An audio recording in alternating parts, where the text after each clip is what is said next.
Bonjour à tous, Shavua Tov. Nous sommes aujourd'hui à quelques jours du premier anniversaire du 7 octobre, même si dans la Torah c'est le jour de Simchat Torah, de Shmini Atzeret, qu'on aura le temps bien sûr d'en reparler.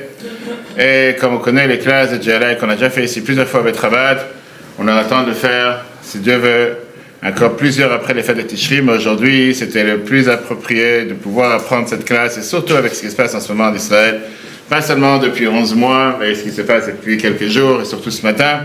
En commençant par d'abord remercier Hachem pour les miracles, remercier Hachem pour les miracles du fait qu'une nuit de 100 roquettes qui tombent sur le nord d'Israël, et Baruch Hachem, que 3 blessés. Et c'est vrai, comme je disais à quelqu'un tout à l'heure, le fait qu'on est tellement habitué aux miracles, on ne se rend même pas compte qu'on calcule toujours par rapport à ce qui est comme résultat, mais pas à quelle était l'intention de nos ennemis, qu'est-ce qu'ils voulaient faire en réalité, parce que si jamais on n'aurait pas eu cette protection divine, et nos soldats qui se battent sur tous les fronts, on aurait eu malheureusement beaucoup plus de dégâts matériels et surtout des dégâts physiques, que Dieu nous en préserve. J'espère que tout le monde s'est enregistré, faites passer la feuille à tout le monde. On va commencer comme on a l'habitude à chaque fois quand on se réunit, de passer avec les 3 étapes, Torah, Tfilah et Tzedaka. On va commencer d'abord par la prière. La prière avec la prière de Mishéber pour nos soldats, que Dieu les protège partout où ils se trouvent. Vous avez les boîtes de tzedaka sur la table. On va commencer cette magnifique classe qui s'appelle Comment Israël gagne, basée sur les réponses et les valeurs de la Torah, richissime, avec des différents échanges que la Bible a eu à travers 50 ans sur la sécurité d'Israël, comme on va rentrer dans le détail du sujet juste après ce Mishéber pour nos soldats. Oui, avant de lancer, on a besoin d'un bénévole qui se chargera qu'à chaque fois qu'il y a les vidéos, de fermer la grande lumière, pas la petite. Mais il y a un Mordechai qui en fasse, comme vous voulez. Ok?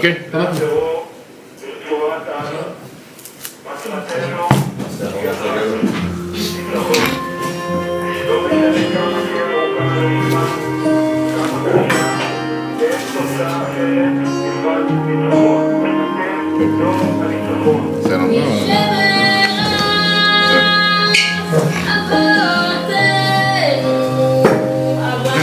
si tu veux.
chers amis, encore une fois. Comme l'a dit tout à l'heure, on est à environ une dizaine de jours, un peu plus, de cet terrible anniversaire, si on peut dire, du 7 octobre.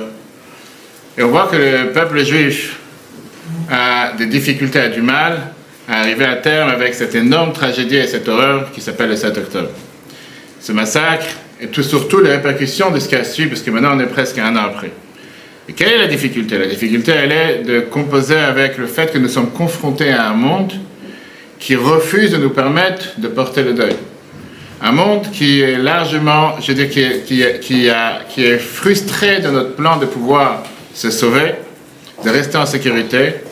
Et tout d'un coup, on se retrouve face à un monde qui a, avec comme si un référendum pour savoir si on a le droit de défendre notre terre ou si on a le droit de se défendre.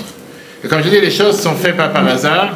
La semaine dernière, on a un président qui appelle Benjamin Netanyahu, qui lui presque l'insulte, comment ça se fait que tu vas attaquer le Liban, etc., etc. La semaine dernière, 124 membres de ce qu'on appelle les Nations Unies viennent et condamnent Israël avec un embargo de ne pas pouvoir vendre des armes à Israël et qu'Israël n'a pas le droit de se défendre. Comme si l'histoire s'est inversée. En essence, quand on réfléchit, le 7 octobre, c'est rien de nouveau. C'est rien de nouveau pour Israël. C'est vrai que, on va dire, dans l'échelle, c'était une échelle beaucoup plus grande. La brutalité était sans précédent. Mais l'énigme de la terre d'Israël, ce qu'elle fait face aujourd'hui, au moment où on parle, depuis hier soir et depuis 11 mois, c'est pas nouveau. Pourquoi c'est pas nouveau? Parce qu'on a été colporté parmi un cycle d'attaques et réponses avec à chaque fois des contre-coups internationaux, des confusions internes et parfois on a perdu une direction depuis que la terre d'Israël a été créée. Ce cycle est devenu presque prédictable, si on peut dire, et il peut être décrit seulement comme si c'était complètement, je dis, illogique, complètement fou, complètement insensé, défini comme si on aurait pu dire, répéter la même chose encore et encore pour avoir toujours, en expectant et en attendant un résultat différent, et on a toujours le même résultat. Donc il doit bien avoir quelque chose pour s'en sortir, quelque chose qui marche, quelque chose qui est pratique, et surtout la vision qu'on peut avoir, une vision qui peut nous amener vers comment en finir avec tout ça. Où est cette vision? Maintenant, quand on regarde de manière globale, de manière générale, le Rabbi de Lubavitch, connu pour son avant-gardisme, la manière de penser, et surtout c'est la manière qui a été tellement intense, pratique, claire, une vision claire dans tous les aspects de la vie, a dédié énormément de temps, énormément d'énergie pour trouver une solution à ce condorum, si on peut dire, d'Israël, de ce qui se passe, pas seulement depuis 80 ans presque, mais depuis beaucoup plus, comme on va tout de suite voir, les différentes étapes. Le Rabbi a parlé des centaines, si ce n'est pas des milliers d'heures, en public comme en privé, sur ce sujet de la sécurité d'Israël. Il a écrit des centaines, si ce n'est pas des milliers de lettres, que ce soit dans des rendez-vous privés, que ce soit avec les plus grands dans toute l'échelle de tout ce qui est la sécurité d'Israël, les dirigeants du gouvernement, dirigeants militaires, dirigeants de la sécurité, dirigeants de l'intelligence, et son message, malheureusement, majoritairement, n'a pas été mis en œuvre, jusqu'à nos jours. Néanmoins, le message, il a été de regarder particulièrement pour un jour comme aujourd'hui, pour un moment, comme des circonstances qui se passent comme aujourd'hui. Et ça peut justement nous inspirer à pouvoir ressortir ces messages qui ont été dits, qui ne sont pas seulement d'actualité aujourd'hui, mais qui seront d'actualité de manière éternelle. Et comme on va le voir, c'est le directeur du Shin Bet qui le dit. On va voir quand est-ce qu'il est venu voir le Rabbi en privé, quand le Rabbi ne recevait plus personne en privé, et qui nous donne la possibilité de regarder, de trouver les situations qui se passent devant nous. Mais non. Avant de commencer le détail de ce magnifique séminaire multimédia de JLI, il faut rappeler un point important. Et le point important, c'est que la vision du Rabbi n'est pas la sienne. C'est pas que le Rabbi est venu, il a dit ici quelque chose qui... Le Rabbi de Lubavitch vient et présente quelque chose. Et le Rabbi n'a pas été d'accord qu'on répète que ça c'est sa vision à lui, que c'est lui qui vient et qui dévoile quelque chose que ce soit. C'est la vision de la Torah. Ce qui est écrit dans la Torah, de la vision divine, pour avoir une sécurité qui marche et une sécurité qui dure. Et le Rabbi a demandé à chaque fois au peuple juif de ne pas s'enfuir de ce qui est écrit dans la Torah. Et pas seulement pour des raisons religieuses ou des sentiments religieux, mais parce que c'est la meilleure pratique en tout ce qui est d'être réaliste, de la practicalité du terrain et surtout, le plus important, sur quoi on va s'arrêter énormément aujourd'hui et la semaine prochaine, préserver la vie. Et quand je dis préserver la vie, c'est préserver la vie des Juifs comme de nos ennemis. Que le Rabbi a répété ça à de nombreuses reprises. Maintenant, pour pouvoir avancer dans cette vision et ce débat qu'on a aujourd'hui, il y a eu ce partenariat entre JLI, Jewish Learning Institute, qu'on connaît déjà depuis Baruch Hashem, énormément de temps à essayer de travail, et Dieu, après les fêtes, on commencera encore un nouveau cycle, et GEM, qui est ceux qui ont préservé et qui ont mis des années pour préserver tout ce qui sont les écrits, les vidéos du Rabbi, les multimédia du Rabbi. C'est pour ça que le séminaire d'aujourd'hui, il n'y a pas beaucoup de textes à lire comme d'habitude, et heureusement pour moi. Mais il y a beaucoup plus de vidéos, et malheureusement, comme ce n'est pas traduit en français, donc on devrait les traduire. À part si tout le monde comprend l'anglais ou l'hébreu, ça m'évite de traduire, non? Mais sinon on va les traduire, ce sera plus facile pour tout le monde. Dans laquelle on va voir comment les principes de la Torah sont tellement d'actualité, tellement clairs, et surtout présentés d'une manière que ce n'est pas juste pour présenter cette vision claire. Ça nous donne la possibilité pour nous-mêmes, et ça c'est le point principal de ce séminaire, qui n'est pas pour des débats politiques, n'est pas pour entrer en débat avec qui que ce soit qui va forcément chercher à comprendre, mais d'abord d'être convaincu nous-mêmes de qu'est-ce qui se passe et c'est quoi la réalité sur le terrain.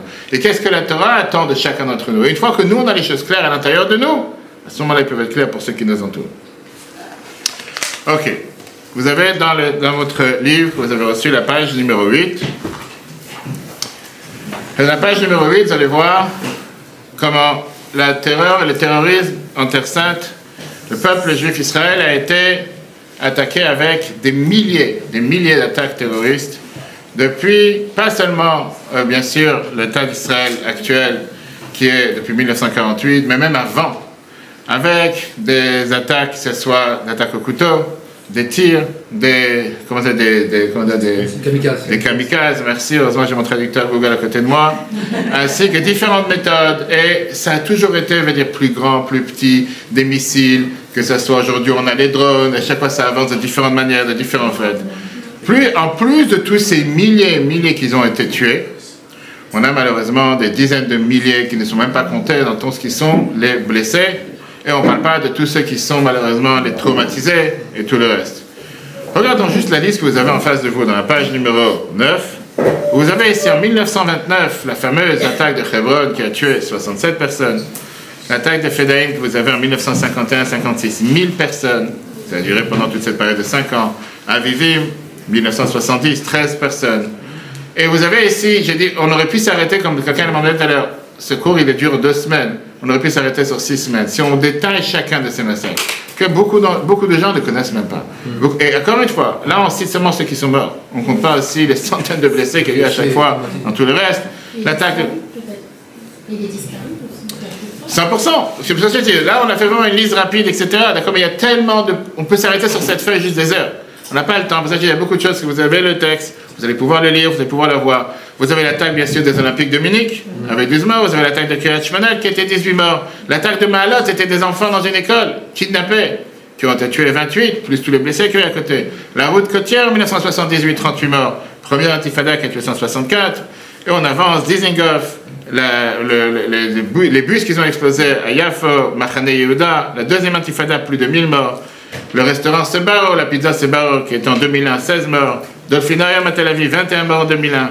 L'attaque de Pessah à Netanya, que tout le monde se rappelle, en 2002, 30 morts. Shmuel à Navi, et bien sûr le massacre du 7 octobre, 1126 morts. Mais comme vous avez remarqué, là, c'est cité seulement, c'est-à-dire les grandes attaques, ceux que tout le monde se rappelle. Pas les attaques quotidiennes. Pas les attaques quotidiennes où tous les jours que Dieu nous en préserve, on a des morts sur la route, sur telle route, telle attaque, à chaque fois 1, 2, 3, un soldat, et la semaine dernière avec le camion là, de gaz qui est rentré sur un soldat, on n'a même pas compté tout ça. C'est pour ça que j'ai dit, c'est une simple, c'est une petite liste qui peut paraître énorme. Mais en réalité, je veux dire, cette liste, elle est minimaliste par rapport à l'emprise, je veux dire, l'ampleur, pardon, et la grandeur des attaques qui est sans limite. Page numéro 10, on voit ici les différentes guerres et les différentes opérations militaires que Tsahal a menées. Le jour que l'État d'Israël a été annoncé, elle a été attaquée par 5 ennemis arabes qui l'entouraient. Et à travers les différentes années qui suivent, Israël a été forcé à se battre avec 9 guerres pour sa survie. ainsi que différentes opérations militaires qui n'étaient pas appelées des guerres. Et là, encore une fois, je ne vais pas passer toute la guerre, mais vous avez les différentes dates, en commençant par la première qui est en bas de la page à côté gauche, 1948, la guerre d'indépendance. Vous avez la campagne de Suez, Sinaï, 1956, et on avance, la guerre de Séjour, la guerre d'usure, 1967-70, vous avez la guerre de Kippour, 1973, qu'on a commémoré l'année dernière, 50 ans, première guerre du Liban, jusqu'à 85, première intifada pareil, l'opération de Litanie en 85, après vous avez Chomat Magen, qui était les boucliers de défense en 2002, et la suite, et on arrive jusqu'à la dernière guerre qui est en haut de la page droite, l'opération de l'épée de fer qui se passe depuis maintenant 11 mois, qui est la guerre la plus longue qu'Israël a lancée et qui malheureusement pour l'instant est loin d'être terminée et certainement va durer encore très longtemps. Alors bienvenue, comme je l'ai dit tout à l'heure, à ce séminaire, comment Israël gagne, la vision du Rabbi pour pouvoir obtenir la paix durable. Alors c'est vrai qu'en tant que Rav, on est très au courant de tout ce qui est l'anxiété et la peur, l'incertitude et la confusion que beaucoup expérimentent depuis ces temps difficiles. Et beaucoup de gens appellent à chaque fois, et beaucoup de gens, parce qu'ils ont une expectation de ce qu'on appelle un leader spirituel, qui a de reconforter les gens et surtout d'amener du confort. Mais la vérité de la Torah qui est intemporelle, la vérité de la Torah peut nous aider à avoir une certaine sanité, un certain optimisme dans un monde qui paraît totalement fou. Parce que ce que beaucoup de gens ne réalisent pas, c'est que la Torah, elle n'offre pas seulement des prières et des pensées pour tous ceux qui sont affectés en Israël. Et le séminaire qu'on va voir aujourd'hui et la semaine prochaine, si Dieu veut, va nous présenter la perception de la Torah pour avoir une sécurité qui dure, une sécurité durable et une paix durable dans la Terre Sainte. Et comme j'ai dit, avant d'arriver aux solutions, le séminaire est divisé en deux parties. On l'a divisé en deux, mais on aurait pu le diviser en beaucoup plus. Première partie, ça va être d'abord de comprendre pourquoi Israël. On va prendre un moment pour discuter d'abord quels sont les problèmes qui doivent être résolus. Et bien sûr qu'il y en a beaucoup, mais on peut, si on veut, simplifier le problème en trois grandes idées. Première idée, on peut les réduire à trois issues, je veux dire, principales. Premièrement, en Israël, les Juifs ont été tués et continuent à être tués, et ce n'est pas un problème qui a commencé le 7 octobre. Oui, le 7 octobre 2023, c'était le plus pire en termes de civils qui ont été tués dans le dernier siècle, depuis 100 ans. Mais à travers les temps, des milliers d'Israéliens et soldats ont été tués et ont été massacrés et ont été blessés par leurs ennemis. Ça, c'est le problème numéro un, c'est la réalité numéro un. Bien sûr, savez-vous, tout ce qu'il y a sur la table, c'est pas fait pour regarder. Numéro 2, il paraît comme si ça pourrait avoir l'air qu'il n'y a pas de plan clair comment résoudre la situation une fois pour toutes. On a d'abord ce qu'on appelle un cycle de violence, de guerre, des hostilités qui sont interrompues par des périodes de relatif calme qui a persisté depuis 1948. Et ça dure pendant près de 80 ans. Même ceux qui sont forts et qui sont puissants sur tout ce qui est la sécurité d'Israël, ils ont, si on peut dire, cette complexité de décisions à prendre qui doivent être faites pour organiser la prioritisation de l'ordre de l'importance, quoi faire, comment faire. Et le troisième point, c'est à travers le monde entier. Les Juifs, aujourd'hui, sont exposés à un antisémitisme incroyable. Quand je dis incroyable pour beaucoup, le monde entier, comment on regarde et comment on place ce qui s'est passé, est totalement à l'envers. Le 7 octobre, on a vu un massacre sans précédent qui aurait dû montrer qu'est-ce qui est juste et qu'est-ce qui n'est pas juste, qu'est-ce qui est le bien et qu'est-ce qui est le mal. Et on s'est imaginé, juste après le 7 octobre, que le monde entier l'a compris. Et finalement, le monde entier est capable de reconnaître qu'est-ce qui est normal et qu'est-ce qui n'est pas normal. Et néanmoins, le monde entier le rejette sur nous. Pas seulement le monde entier le rejette sur nous, le monde entier fait en sorte comme si ne réalise pas du tout ce qui se passe. Et de toutes les façons, c'est toujours de notre faute et c'est toujours nous les responsables. C'est pas juste qu'on a un manque de sympathie, mais c'est de la pure haine. La pure haine qui se développe sur les quatre coins de la planète, dans les endroits où les Juifs n'ont jamais pensé, pour citer juste les universités américaines, que personne pensait à aucun instant qu'il peut y avoir une telle haine. Pourquoi? Parce qu'on ose se défendre, parce qu'on ose réagir. Et on a l'air d'être dit et répété à longueur de journée sur les quatre coins de la planète, sans distinction, aucun pays, qu'on mérite ce qui nous est arrivé. Parce que c'est nous les occupants, c'est nous les tueurs, c'est nous qu'on est fautifs de génocide, et c'est nous qu'on est fautifs de nettoyage ethnique, etc., etc., on en passe, et c'est sur tous les bords. Je ne parle même pas qu'une grande partie du problème est en Israël même. Une moitié, si on peut dire, ou pas une moitié, mais en tout cas, ceux qui font le plus de bruit sur la presse et qui sont interviewés sur les chaînes internationales à partir d'Israël, sont ceux qui viennent et qui crachent la haine d'Israël et qui entraînent cette haine d'Israël à travers le monde entier. Page numéro 12. Donc, comme j'ai dit tout à l'heure, il faut d'abord définir le problème. Si on résume en 3 mots, les 3 points qui sont le problème. Numéro 1, les Juifs en Israël sont morts, ont été tués et continuent à être tués, mais ce n'est pas nouveau, pas que du 7 octobre. Numéro 2, il n'y a pas apparemment de plan clair comment résoudre cette situation intolérable qui persiste depuis plus de 80 ans. Et troisièmement, on voit comment les Juifs à travers le monde sont exposés à un antisémitisme sans précédent. Alors, ça, ce sont les nouvelles déconcertantes. Mais il y a aussi les bonnes nouvelles. Et les bonnes nouvelles, il y a 3 choses qui marchent en notre faveur. Numéro 1, il y a une plus grande, et ça n'arrête pas de grandir, une réalisation que ce qui était appelé ou ce qui est considéré même comme la vérité axiomatique qui nous entoure depuis des décennies et décennies de ce conflit, et tout ce qui a été fait jusqu'à présent, qu'on finit par réaliser que ce qui a été mis en place pendant les derniers 80 ans, ça ne marche pas. Des Juifs en Israël et en diaspora, ils n'arrêtent pas de demander d'être guidés et demandent la question, alors qu'est-ce qu'il faut faire? Qu'est-ce qu'on doit faire? Que ce soit les dirigeants politiques en Israël, que ce soit les membres de la Knesset, que ce soit les dirigeants de Tzahal, que ce soit la presse, que ce soit n'importe quelle personne dans la rue, des gens de n'importe quelle opinion, de n'importe quel spectre politique, ils ont un sentiment de plus en plus qu'on a besoin d'une autre réponse. Que ce qu'on a fait jusqu'à présent, ça ne marche pas. Deuxièmement, la deuxième bonne nouvelle, c'est que la Torah nous donne les réponses. Ce qui nous paraît comme des problèmes insurmontables, la Torah nous dit que c'est facilement surmontable. Si on suit la route que la Torah nous a donnée pour la paix et la sécurité, Israël peut facilement gagner et ne plus avoir à faire la guerre encore une fois. Cette approche de la Torah, c'est une approche compassionnante qui assure que la majorité, qui assure majoritairement à être humaine, résoudre les problèmes des ennemis d'Israël, qui va sauver la vie des Israéliens, comme la vie, la ville des Arabes qui vivent dans un alentour inclus en Israël, comme on va tout de suite voir. Parce qu'on a un énorme contrôle sur la situation, on peut faire en sorte que ça se passe de cette manière. Et troisièmement, particulièrement maintenant, quand chacun est désespéré pour avoir un guide et pour avoir surtout une clarté, quoi faire, comment agir, on a tous cette capacité de faire cet impact à ce qui peut paraître inimaginable, ce qui peut paraître insurmontable. Chacun d'entre nous, on a la force et le courage, je dis la force de ce séminaire, que chacun de nous peut être un ambassade et pouvoir faire véhiculer cette vérité à travers. C'est pour ça qu'aujourd'hui, on va présenter la vision du Rabbi sur le sujet de la sécurité et la protection d'Israël.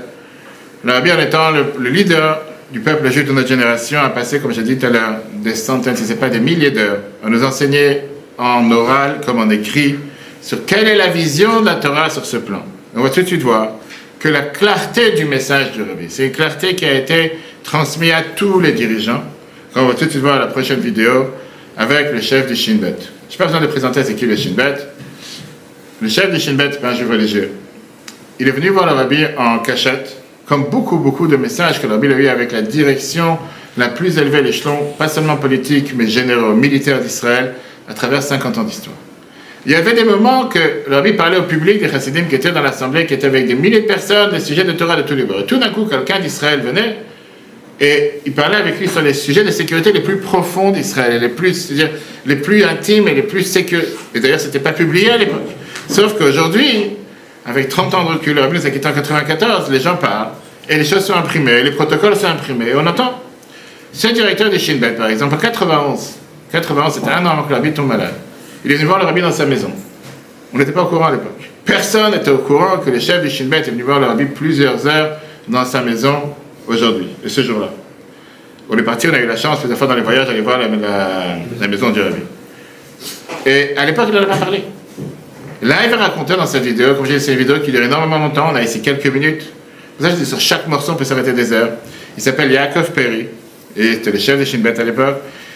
Il raconte comment il a rencontré le Rabbi en 91, et il explique que de manière et la définition, comment le Rabbi il comprend la situation, il était tellement impressionné que le rabbi a son propre service d'intelligence.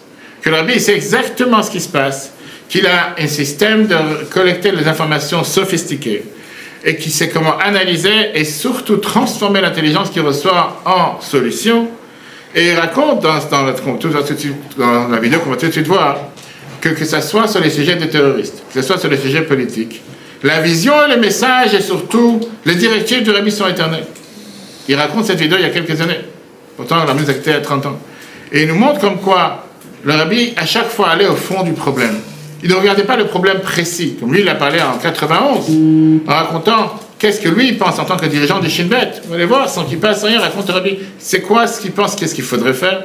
Et comment le rabbi, il dit la vision des choses, qu'il faut aller à la source du problème. Quand on va à la source du problème, il a dit comme quoi ce que le rabbi a dit à l'époque est valable aujourd'hui, c'est valable pas seulement aujourd'hui, c'est valable éternellement. Et il termine en disant que ce que le rabbi a dit, il y a 30 ans, tout a fini par s'accomplir à la lettre. Il n'y a pas une chose de ce que le rabbi lui a prédit, que si vous faites telle et telle chose, ça marchera de telle manière, et sinon ça ne marchera pas.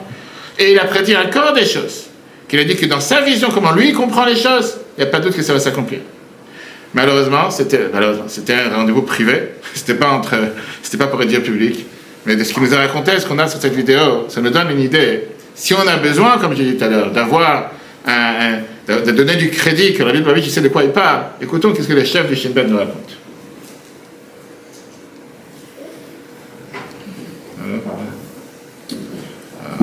C'est bon. Tu vois?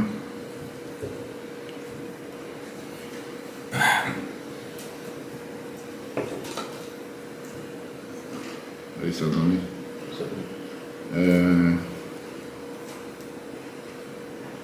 Donc. Ah, vous voyez quoi? Derrière? Pourquoi derrière?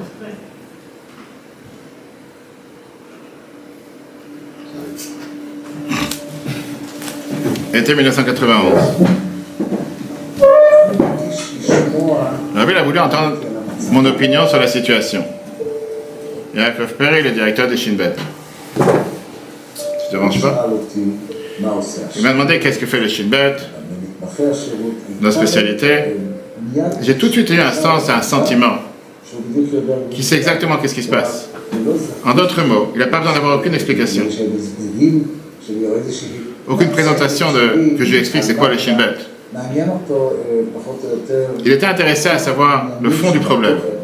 C'est le problème dans lequel le service de sécurité est impliqué. Et je lui ai dit, c'est les maisons du rabbi, 1304 President Street, où il a rencontré le rabbi, pendant plusieurs heures. Je lui ai dit mes craintes, mes concerns sur l'issue palestinien. Quand je lui ai dit ce qui se passait avec l'Intifada à l'époque, je me suis focalisé sur les événements actuels sur le terrain. Et l'analyse du Shin Bet de ce qui se passe. Et comment on peut adresser le problème? Comment on pense qu'on peut adresser le problème?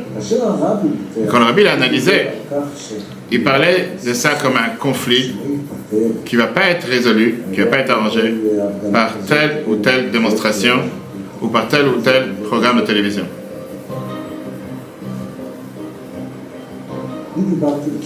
Moi, je parlais de manière concise, brève, avec techniquement qu'est-ce qu'il faut faire. J'aurais dit très superficiel, mais le rabbi parlait en profondeur. Il essaie d'analyser les sources du problème, et de reconnaître ensemble avec moi. Si ça, ce sont les sources, quelle est la solution et quel est le remède? Comment on peut arranger ce problème? La professionnalité du rabbi dans tous ces sujets qui ne sont pas du tout religieux, dans les situations internationales, dans l'état du terrorisme international, pas seulement dans les affaires du peuple juif, mais dans ce qui se passe même chez les non-juifs, dans ce qui se passe avec tous nos voisins, était tellement impressive et ça a coupé le souffle, soit dans sa capacité d'analyser les choses. Rabbi dit, par rapport à mes informations que j'ai de Washington, dans son bureau, où l'intelligence est rassemblée du monde entier, la situation, elle est... Et le rabbi, dans tous ces sujets, il revient toujours à la source, l'éternité de notre peuple, notre destin qui est partagé comment le peuple juif ne va jamais être effacé. Dieu nous a donné la terre du peuple juif, la terre d'Israël au peuple juif. Un héritage éternel. La manière comment il a analysé les choses, comment les articuler, avec ses réponses. Sur les sujets qu'on a parlé, différents sujets dans notre conversation, je peux comprendre quelle action il pense qu'il faudrait prendre. Jusqu'à maintenant, l'approche d'Israël a été de se compromettre. Pas seulement sur des choses mineures, mais même sur des choses vitales, pour pouvoir recevoir quelque chose en retour. Ça, c'est contraire à la nature des États-Unis. Les États-Unis ont été fondés et survivent sur la base d'avoir un état d'être fort, que sur les problèmes critiques, vitaux, on ne peut pas compromettre.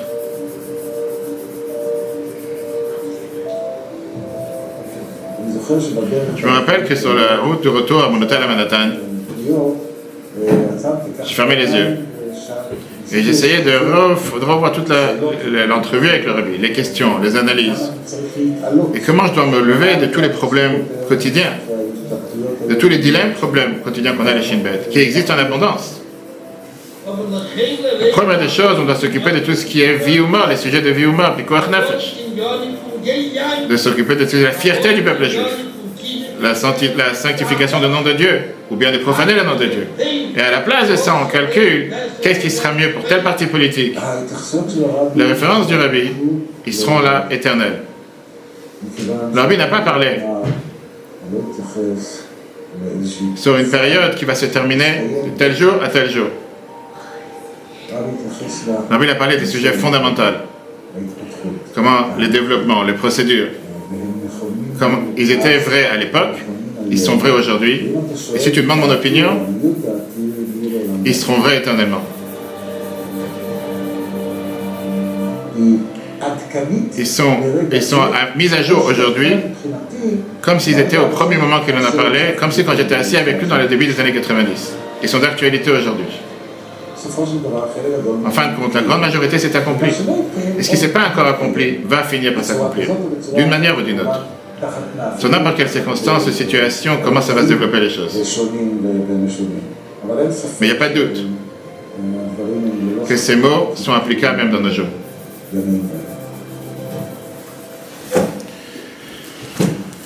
Donc avec cette vidéo, comme je l'ai dit tout à l'heure, on va voir ce que j'ai oublié de développer, c'est que sur les différentes parties du séminaire, on va aborder tous ces sujets. Quoi faire avec la pression des États-Unis, quoi faire avec la pression du monde, comment réagir face à l'embargo d'armes, et on va rentrer dans les détails avec des faits historiques, sans avancer les étapes. Donc beaucoup peuvent penser, comme j'ai dit tout à l'heure, que ça peut être quelque chose du passé. Ça, c'était vrai à l'époque. Les responsables du Shin Bet, ils sont élus par qui? Je sais pas. Je sais pas. Mais c'est sûr que c'est on va dire qu'ils sont à la table prioritaire, c'est ceux qui savent exactement tout ce qui se passe. Donc, les gens peuvent poser la question, et avec justice, comme quoi, on n'a pas entendu la voix du rabbi depuis 30 ans. Le rabbi nous a quittés en 94. Comme on a fait il y a quelques mois, il y a 2 mois, on a commémoré la 30e Iloula du rabbi. Le rabbi, ce qu'il a parlé, on peut dire c'est valable pour les années 60, les années 80, mais est-ce que c'est valable pour la situation complexe d'aujourd'hui? Comme on va voir, je dis tout à l'heure, que les problèmes qu'Israël face aujourd'hui ne sont pas des problèmes qui sont tout nouveaux aujourd'hui, qui n'ont jamais existé. C'est des problèmes qui ont des problèmes fondamentaux, qui se sont manifestés d'une manière ou d'une autre les derniers 80 ans. Et on va voir que l'approche de la Torah des derniers 3300 ans, les perspectives que le rabbi nous a partagées, et surtout comment le rabbi nous a partagé ça dans la deuxième moitié de ce siècle, nous parle de ces problèmes fondamentaux comme s'ils étaient avec ils sont d'actualité aujourd'hui, parce que c'est des problèmes fondamentaux. Et de la même manière, les solutions sont des solutions qui sont d'actualité, comme ils ont été écrits il y a 3300 ans. Une fois qu'on va comprendre les valeurs fondamentales de la Torah et les principes de la Torah, on peut les appliquer à n'importe quelle situation. C'est ce qu'a dit tout à l'heure Yaakov Perry, le chef de Shin Bet. Comme quoi, c'est pas quelque chose qui était valable à l'époque et n'est pas valable aujourd'hui. Et donc, pour ne pas vous laisser en suspense, comme on dit, en suspense, je veux dire d'abord qu'il y aura plusieurs sujets qu'on va parler aujourd'hui. Et si encore une fois, on peut les diviser en 3 grandes parties. D'abord, apprécier quelle est la propriété du peuple juif sur la terre d'Israël. Qu'est-ce qu'on fait là-bas? Pourquoi on a cette terre? Deuxièmement, les valeurs juives. Troisièmement, l'identité et fierté du peuple juif. Une fois qu'on a ces idées claires, les faits vont être vraiment mis de manière d'office tout simple. On aura la sécurité et surtout le respect de la majorité du monde. Résumez ce qu'on vient de voir dans le premier paragraphe. Il y a beaucoup de difficultés, beaucoup de challenges qu'Israël face et ils ne sont pas nouveaux. Les perspectives de la Torah que le Rabbi nous a partagées sur les issues fondamentales, c'est ce qui a joué à l'époque et ce qui joue aussi d'aujourd'hui d'actualité. Alors commençons avec le deuxième point. Et le deuxième point, c'est, vous avez la page 13, la page 12 et 13, pardon. Oui, c'était la page 12. Oui, vous avez la page 12 et 13. On va passer d'abord par les revendications prédites. Pour commencer de parler de la sécurité et comment obtenir la paix, commence d'abord avec notre propre compréhension pourquoi on est en Israël. Quelle est la base des droits de notre nation pour la Terre Sainte? La terre d'Israël a été donnée au peuple juif par Dieu. Dans l'année 2018, après la création, 1743 ans avant l'ère commune. Ça veut dire, il y a 3767 ans. Je ne pense pas qu'il y ait quelqu'un ici présent qui était là à l'époque. Mais au final, à part État, au final, c'était lors de cette alliance, Brit Ben Abtarim, l'alliance entre les parties que Dieu il a dit à Abraham, le premier juif, qui lui donne la terre d'Israël comme un héritage éternel. Vous avez, pardon, la page 12-13. Oui, alors dans la page 13, pardon, le texte numéro 1, vous avez au-dessus de la page, vous avez là-bas dans Genèse, chapitre 15, verset 18, dans ce jour, Dieu a formé une alliance avec Abraham en lui disant, à tes descendants, j'ai donné cette terre, de la rivière d'Égypte jusqu'à la grande rivière de l'Euphrate. Ça rappelle un peu des connotations qu'on entend certaines phrases aujourd'hui. C'est la Torah, d'accord? En Genèse, la Bible, mais non. 2 chapitres plus loin, Dieu y rajoute en disant que cet héritage, c'est un héritage éternel. Ce cadeau a été réaffirmé de nombreuses reprises dans la Torah. Notre lien avec la terre d'Israël n'est pas auxiliaire au judaïsme, mais c'est justement la base fondamentale de l'identité de notre nation. Vous avez dans les pages, vous avez 12-13, je n'ai pas le temps de vous raconter, vous pourrez lire tout ça, les différentes rencontres qu'il a eues avec Menachem Begin, Ariel Sharon, avec celui qu'on a vu dans la vidéo, Eliakim Rubinstein, l'attorney général d'Israël, Benjamin Netanyahu, etc., etc. Passons à la page 14.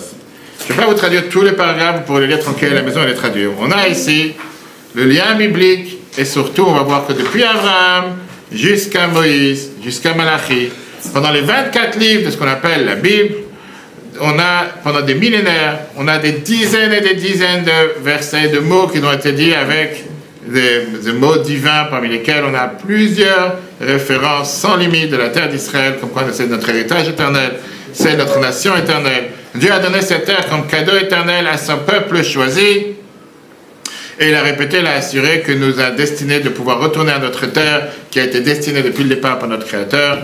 Et celui qui a parlé dans le cosmos de l'existence, il a donné justement la survie miraculeuse de ces promesses et de ces territoires, qui va rester éternellement intégrale une partie du peuple juif et la mission du peuple juif sur terre. Comme j'ai dit, on n'a pas le temps de regarder tous les détails, c'est dommage que je ne les ai pas en français, mais chacun peut les regarder chez soi à la maison. Vous avez dans Genèse la promesse originale, vous avez l'Alliance, après vous avez dans l'Exode, quand c'était avec le buisson ardent, vous avez comment Moshe regarde la terre d'Israël en Deutéronome qu'on va voir dans quelques semaines. Et je dois faire mention à une question que certainement chacun se pose. Abraham était aussi le père d'Ishmaël. Et si Abraham était aussi le père d'Ishmaël, pas des nations. Ishmaël, c'est pas que les nations. C'est ce que certains revendiquent, se disent nos cousins. Donc, où se passe, encore une fois, si la base est la Torah te dit clairement qu'à plusieurs reprises, il a dit que ton fils unique, c'est Yitzhak. On va le dire à Rosh Hashanah, on va le dire à Rosh Hashanah, que Dieu l'a dit clairement, que la terre d'Israël, c'est les Zaracha, Eten et Haaretz Hazot. C'est qui Zaracha, qui ta descendance? Ton fils unique, Yitzhak, Ishmaël, lui c'était un des enfants qui est né par sa seconde femme, mais Dieu ne lui a pas donné en héritage la terre d'Israël. Oui. Mais quand on parle de ça autour de nous, on dit oui, mais il y a eu des guerres, on a gagné. On va y arriver, on va y arriver, on n'en est quand même pas là, là-bas on passe à la source, on va y arriver. Tous ces gens, c'est comme des mécaniciens, c'est comme des gens qui n'ont jamais travaillé dans des mécaniciens de voiture et qui te disent quoi faire avec le moteur. On va y arriver, d'accord? C'est comme moi, quand j'ai des problèmes techniques, je demande d'âme parce que je ne connais rien, donc J'ai dit encore une fois, on peut débattre, on peut parler des heures et des heures sur les arguments politiques des uns et des autres, c'est pas du tout le sujet. D'abord comprendre ce qui se passe avec nous-mêmes, que nous-mêmes soyons, je veux dire, pas seulement je veux dire, apprentis, que nous soyons au courant, pas convaincus, que nous-mêmes on ait cette connaissance et savoir qu'est-ce qu'on, les idées claires, que nous-mêmes on sache qu'est-ce qu'on fait là-bas. Et le problème ne se passe pas avec nos ennemis, le problème c'est le nôtre. Non, on ne sait pas, tu vas tout de suite voir pourquoi, tu vas voir c'est quoi la base. Pourquoi on est là-bas? Et une fois que nous, on sait pourquoi on est là-bas, parce que c'est comme si je dis, si je commence, j'ouvre une parenthèse, c'est pas le sujet. Si je viens chez toi et je te dis, c'est ma maison, je peux monter et descendre et je peux crier haut et fort, c'est ma maison. Et c'est pas parce que je vais répéter le même mensonge 100 fois que ça devient ma maison. Au final, tu pourras dire, alors même si j'ai des forces, si je te prends par les deux mains et je te jette, c'est ma maison. Ça n'a pas changé le fait que c'est la tienne et c'est pas la mienne. On va arriver, on va rentrer dans les détails tranquillement. C'est quand même ça que les États refusent de reconnaître en disant c'est de l'histoire. Aujourd'hui, c'est valable. C'est bien ça le problème. On va y arriver, cher ami. Tout est écrit, on va y arriver, on va y arriver. Le problème, c'est les textes religieux. C'est le prochain paragraphe. On n'a pas, j'ai dit, prochain paragraphe, tout est clair. Encore une fois, on n'est pas né aujourd'hui. Pour ça, j'ai dit, je saute tous ces paragraphes que vous pourrez les lire tranquillement. Mais encore une fois, ce sont les sources qui sont dans la Bible. Et il n'y a pas un peuple aujourd'hui qui ne croit pas dans la Bible. Des milliards et des milliards de personnes sur la planète croient et jurent sur la Bible. D'accord? On avance sur ces paragraphes qu'on n'a pas le temps de lire, que ce soit que j'ai dans tout, dans Jérémie, Psaume, Ézéchiel, Oshéa, et on avance. Mais non. La terre est la nôtre. Écoutez bien ça, c'est important. La terre est la nôtre, pas parce que c'était un État juif il y a 3000 ans, malgré que ça aussi, c'est vrai. Chers amis, écoutez, c'est important. La terre est la nôtre, pas parce qu'il y a toujours eu une présence juive sur Israël jusqu'à présent, qui est encore un fait historique. Mais c'est pas pour ça que la terre est la nôtre. La terre est la nôtre, pas parce que les Nations Unies ont été d'accord de la donner au peuple juif. Malgré que ça aussi, c'est vrai. La terre est la nôtre, pas parce qu'un groupe de juifs a décidé de proclamer son indépendance en 1948. Ça aussi, c'est vrai. Mais c'est pas ça la raison. Donc, 4 raisons que je viens de citer. Et ce ne sont pas ça les raisons pourquoi la terre est la nôtre. La terre est la nôtre parce que Dieu, le créateur du ciel et la terre, a décidé de la donner en tant qu'héritage éternel au peuple juif et ça s'arrête là. Maintenant, quand on vient avec cette perspective, qu'on est en possession de la terre parce qu'elle nous appartient à notre peuple depuis plus de 3000 ans, on a été là 3767 pour celui qui se rappelle. Notre travail, c'est de la transmettre à nos enfants et à nos petits-enfants pour qu'elle reste la nôtre les prochains 3000 ans. Et à ce moment-là, si c'est pour ça que nous sommes en Israël, à ce moment-là, on se comporte de manière totalement différente. La terre est la nôtre. Mais non. Pour une raison ou une autre, le monde a une énorme difficulté à arriver à terme avec la compréhension du fait que nous avons cette terre éternelle qui est notre terre. Une petite partie de terre qui est dans un vaste Moyen-Orient, entouré de tellement de pays. Bien sûr que si cette terre, elle aurait été, je sais pas, dans un trou, à savoir dans la jungle au Brésil, ou à Ouganda, ou ailleurs, alors le monde, va savoir, n'aurait pas fait. Mais là, c'est justement la question. Qu'est-ce que Dieu a cherché? De te mettre au centre, une terre qui n'est même pas sur beaucoup de plans, qui est au centre d'un Moyen-Orient qui a tellement de problèmes. Pourquoi nous avons planté juste en plein centre de cet endroit-là? Maintenant, comme j'ai dit tout à l'heure, le monde a une difficulté avec ça. Et le monde n'arrête pas de nous dire que nous sommes des occupants, nous sommes des intrus, nous sommes des colonisateurs, nous sommes des voleurs, et on en passe. Très bien. La bonne nouvelle, elle est que toutes ces accusations de toutes les nations, inclus de nos meilleurs amis, ont été prédites. Ils sont écrits dans la Torah. D'accord? La communauté internationale, elle est expectée de venir se plaindre. C'est pas nouveau. C'est pas quelque chose qui se passe aujourd'hui. Parfois, malheureusement, on a une vision minimaliste des choses. On s'imagine qu'on a découvert le problème aujourd'hui. Et donc, la réponse appropriée, elle a été écrite il y a des centaines d'années. On va citer ici le premier Rashi du premier verset de la Torah. Rashi, il commence, comme je dis, avec Rashi commence son explication avec... La Torah commence avec quoi? Bereshit bara Elokim et Hashemayim et haaretz. Au commencement, Dieu créa le ciel et la terre. Maintenant, au commencement de tout, Dieu, il avait un plan et une place par quoi commencer. Et Rashi, tout au départ, il vient avec justement cette supposition en te disant que la Torah n'est pas un livre d'histoire. La Torah est un livre de loi et un livre d'instruction. Spécifiquement, quand on parle avec les lois et l'instruction qui nous donnent quelle était l'alliance que Dieu a fait avec le peuple juif. Et donc Rashi commence en te disant, la norme aurait dû être que la Torah aurait dû commencer avec des lois. C'est-à-dire quoi faire. Quelle mitzvah? Dans les deux mots de Rashi, Chodesh Hazelachem. Tu veux commencer à me dire la Torah, c'est quoi la Torah? Un livre d'ordre, quoi faire? Comment faire? Dis-moi les mitzvahs, quoi faire? C'est quoi cette histoire que tu commences la Torah avec le Dieu, il a commencé le ciel et la terre. Avant d'arriver au Rashi, comme j'ai dit tout à l'heure, ce qui est important de comprendre, ce qui est important de voir, que j'ai sauté un paragraphe énormément important, dans lequel on a essayé à plusieurs reprises, comme j'ai dit tout à l'heure, que Dieu il a promis la terre à Abraham. Abraham avait 2 enfants, Yitzhak et Ishmael. Dieu il a clairement dit les Arach à ses Ishmael, je dis. Deuxièmement, c'est pas seulement avec Abraham. La génération d'après, on voit que la Torah elle décrit la séquence dans laquelle Yaakov il est sélectionné parmi les 2 enfants de Yitzhak, entre Yaakov et Esav, comme celui qui doit garder la bénédiction d'Abraham et la terre promise. Une promesse qui a été répétée à Yaakov à de nombreuses reprises. Troisièmement, quand Dieu il apparaît à Moshe dans le buisson ardent, encore une fois, il répète la promesse du fait que la terre d'Israël est le but pour lequel on va sortir d'Égypte, pour arriver à la terre d'Israël. Rashi, comme j'ai dit tout à l'heure, c'est un commentateur de la Torah du XIe siècle. Donc on parle déjà à certains d'ici étaient présents, et néanmoins on va voir que Rashi il te ramène dans son texte un midrash qui existe 700 ans avant lui. Ça veut dire que ce que Rashi il t'écrit ici de quelque chose qui s'est passé il y a 1700 ans. Rashi. Maintenant, on sait très bien, comme j'ai dit tout à l'heure, que Torah, Torah veut dire enseignement.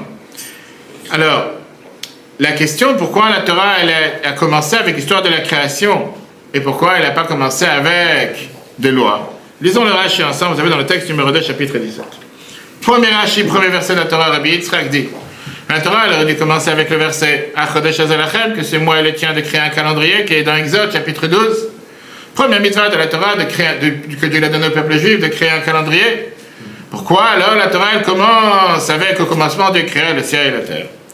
La force du travail qui est, comment Dieu il a passé ce message au peuple juif, pour te donner la tête, la haine, la chalat goïm, pour te donner un héritage éternel des nations, psaume 111.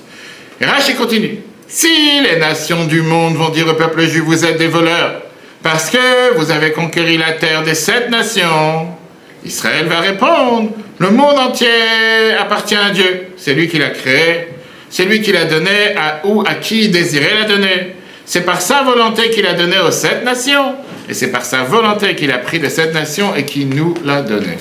Premier Rashi de la Torah. C'est-à-dire qu'avec ce Rashi, commentaire qu'il a été écrit il y a plus de 1000 ans, Rashi te mentionne un sage talmudique, Rabbi Yitzhak, dans Midrash Rabbah, qui a vécu 700 ans avant lui. Ça a l'air d'être prophétique.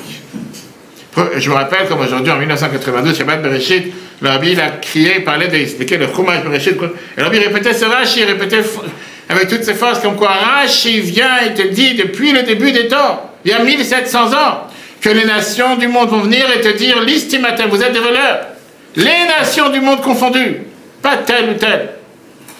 C'est comme si on ferme les yeux, on est assis aujourd'hui en train d'écouter les Nations Unies, la Cour de droit internationale, CNN, BBC, BFM, ou ce que tu veux, ou parfois même la route 12 ou 13 ou 11, les chaînes de télévision israéliennes qui crachent sur Tzal et qui crachent sur le réussite de nos soldats, etc. C'est comme si on est en train de passer sur tout ce qui sont les réseaux sociaux et on voit comment ils crachent ce venin contre Israël.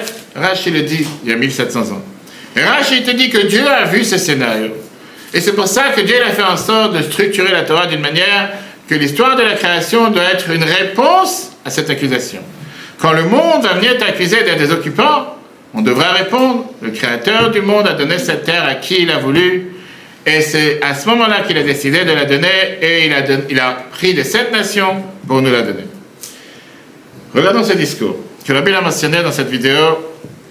Le Rabbi il parle de ce Rashi, et il nous parle quelle doit être notre réponse quand nous sommes accusés d'occupants. Et le Rabbi termine avec cette question, parmi des centaines de fois, en disant, si tu dis que cette réponse, elle n'est pas effective parce qu'elle n'a pas été utilisée. Commençons à utiliser cette réponse, et tu verras comment elle aura son impact. Écoutons ce que le Rabbi dit dans cette vidéo.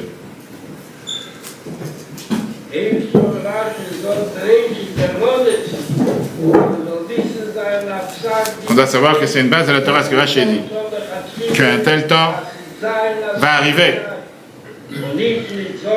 S'ils ne vont pas dire ouvertement qu'on veut voler notre terre, mais ils vont vouloir impliquer le peuple juif au contraire en disant Et ils vont te dire, nous sommes les gens droits, nous sommes des individus bien, nous on cherche la paix. La seule chose qu'on veut, c'est la paix. Mais la paix peut être basée seulement sur la justice. Pas faire du mal à quelqu'un d'autre. Et vous, les Juifs, vous avez volé cette terre. Et on voit comment ça se déroule face à nos yeux, ça c'est en 1978. On doit les aider à ne pas faire quelque chose qui est contraire à la volonté de Dieu. Parce qu'avec sa volonté, il a donné cette terre d'Israël aux autres nations. Et par sa volonté, il a pris de cette nation et il a donné à notre peuple. Premier achat. Comme un héritage éternel. Quand est-ce que la réponse elle est effective? Elle n'est pas effective quand elle n'a pas été utilisée. Quand quelqu'un il invente sa propre réponse, comme on a parlé plusieurs fois, on voit de quelque chose qui est une des choses les plus perplexes. Chaque réponse que quelqu'un peut imaginer, il est venu, on a déjà donné comme réponse. Chaque réponse a été mise sur la table. Ça, c'est la seule réponse qu'on a honte et qu'on n'a pas donnée jusqu'à présent. Le fait qu'on a honte et qu'on a honte de dire la vérité telle qu'elle est. On a honte de dire la vérité telle qu'elle est parce que beaucoup se disent, tu sais quoi, comme quelqu'un l'a dit tout à l'heure justement, moi je crois dans la Torah. Moi je crois dans les valeurs de la Torah, moi je crois dans les valeurs que la Torah te dit que la terre d'Israël a été donnée à la nôtre. Mais comment le monde va répondre à cette explication? Et donc il te dit, est-ce que tu penses que ça c'est ce que je dois répondre à ceux qui te crient Free Palestine? La Torah te dit que la terre nous appartient. Tu penses vraiment que ces gens-là ils ont différence? Et Rashi vient et te dit justement, pas que telle ou telle nation va t'accuser. Il te dit que toutes les nations du monde vont venir t'accuser en tant que voleur. Alors, pour ceux qui disent que cet argument n'est pas praticable, et pour ceux qui disent que oui, c'est une belle réponse, c'est pour nous, pour se sentir à l'aise en tant que juif et pas pour les nations, je leur ai envie de te donner la réponse. Comment toutes les autres réponses que tu as données jusqu'à aujourd'hui ont marché? Toutes les autres réponses que tu as données jusqu'à aujourd'hui n'ont pas marché. On a tout essayé, et ça n'a toujours pas marché. Alors peut-être il est temps de donner la réponse que la Torah nous donne. Qu'est-ce que tu vas perdre? Qu'est-ce que tu risques de perdre? Tu as tout essayé comme autre réponse et ça n'a pas marché. Regardons les détails. On a plusieurs, on a clamé plusieurs droits officiels sur nos droits sur Israël. Et on a trois différentes grandes arguments majeurs. On a l'argument historique, l'argument de loi internationale et l'argument de la survie du peuple juif. Tout d'abord, l'argument historique. Israël a été la terre qui appartient au peuple juif pour plus de 3000 ans. Dans chaque génération, même quand la terre était qui appartenait à différents autres régimes, il y a toujours des juifs qui ont vécu là-bas. Tous les juifs de diaspora, ils ont prié pour le jour dans lequel ils vont pouvoir retourner en Israël. Ça, c'est l'argument qu'on a beaucoup de fois utilisé, ce qu'on appelle l'argument historique. Après, on a l'argument de loi internationale.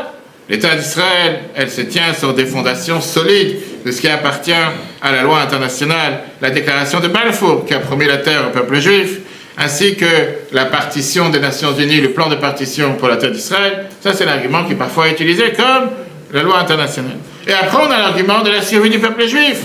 Et puisqu'on était des malheureux avec un peuple sans État, et on était sans force, et surtout, pendant des siècles, on était soumis à tellement de persécutions sans limite.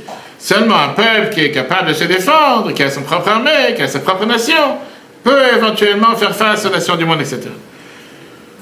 Plus que tout ça, dans le monde dans lequel on vit aujourd'hui, il y a plus de 190 nations reconnues souveraines. Presque chacune de ces nations sont des occupants d'une terre ou de plusieurs terres, ou des terrains qui sont proches ou loin d'eux. Le peuple juif, que ce soit la diplomatie, que ce soit les politiciens en Israël, dans le peuple juif, ce qu'on appelle la machine de la Hasbara, sont venus expliquer à longueur de journée, ont répété sans arrêt ces arguments que je viens de citer, ces trois arguments. Une des trois. Et malheureusement, ça n'a pas marché. Le monde ne les a pas acceptés. Et le monde ne les accepte pas. C'est que tu peux parler de point historique, 3000 ans d'histoire que nous sommes là-bas. Tu peux parler de la loi internationale. Je pense que quand on voit que 124 pays, la semaine dernière, te disent « Monsieur, vous n'avez rien à faire là-bas », et que tu veux parler de malheureux juifs, ça ne marche pas. Ces réponses n'ont pas marché. Si notre argument il est basé sur la déclaration de Balfour, ou sur les sanctions des Nations Unies, alors premièrement, qui dit que ces gens-là, ils ont fait ce qu'il fallait faire? Qui leur a donné le droit de permettre à d'autres occupants d'occuper cette terre, numéro un. Et deuxièmement, nous, on est en train de dire que quoi? Qu'on est en train de concéder à tout ce qui est la communauté internationale, que c'est eux qui font les lois. Et je te garantis que si notre seul droit serait sur Israël, c'est parce que la loi internationale nous l'a donné, on est mal parti. Parce que la communauté internationale, n'est pas forcément de notre côté pour parler gentiment. Si tu parles de l'argument qui est la survie du peuple juif ou l'antisémitisme, sont aussi pas adéquates. Parce que ça ne te donne pas le droit d'enlever une terre ou des habitants qui habitent sur cette terre. Parce que tu as d'antisémitisme chez toi, pourquoi tu dois enlever la terre de quelqu'un d'autre? Ou parce qu'il y a la survie du peuple juif qui rencontre, pour ça tu peux enlever la terre de quelqu'un d'autre.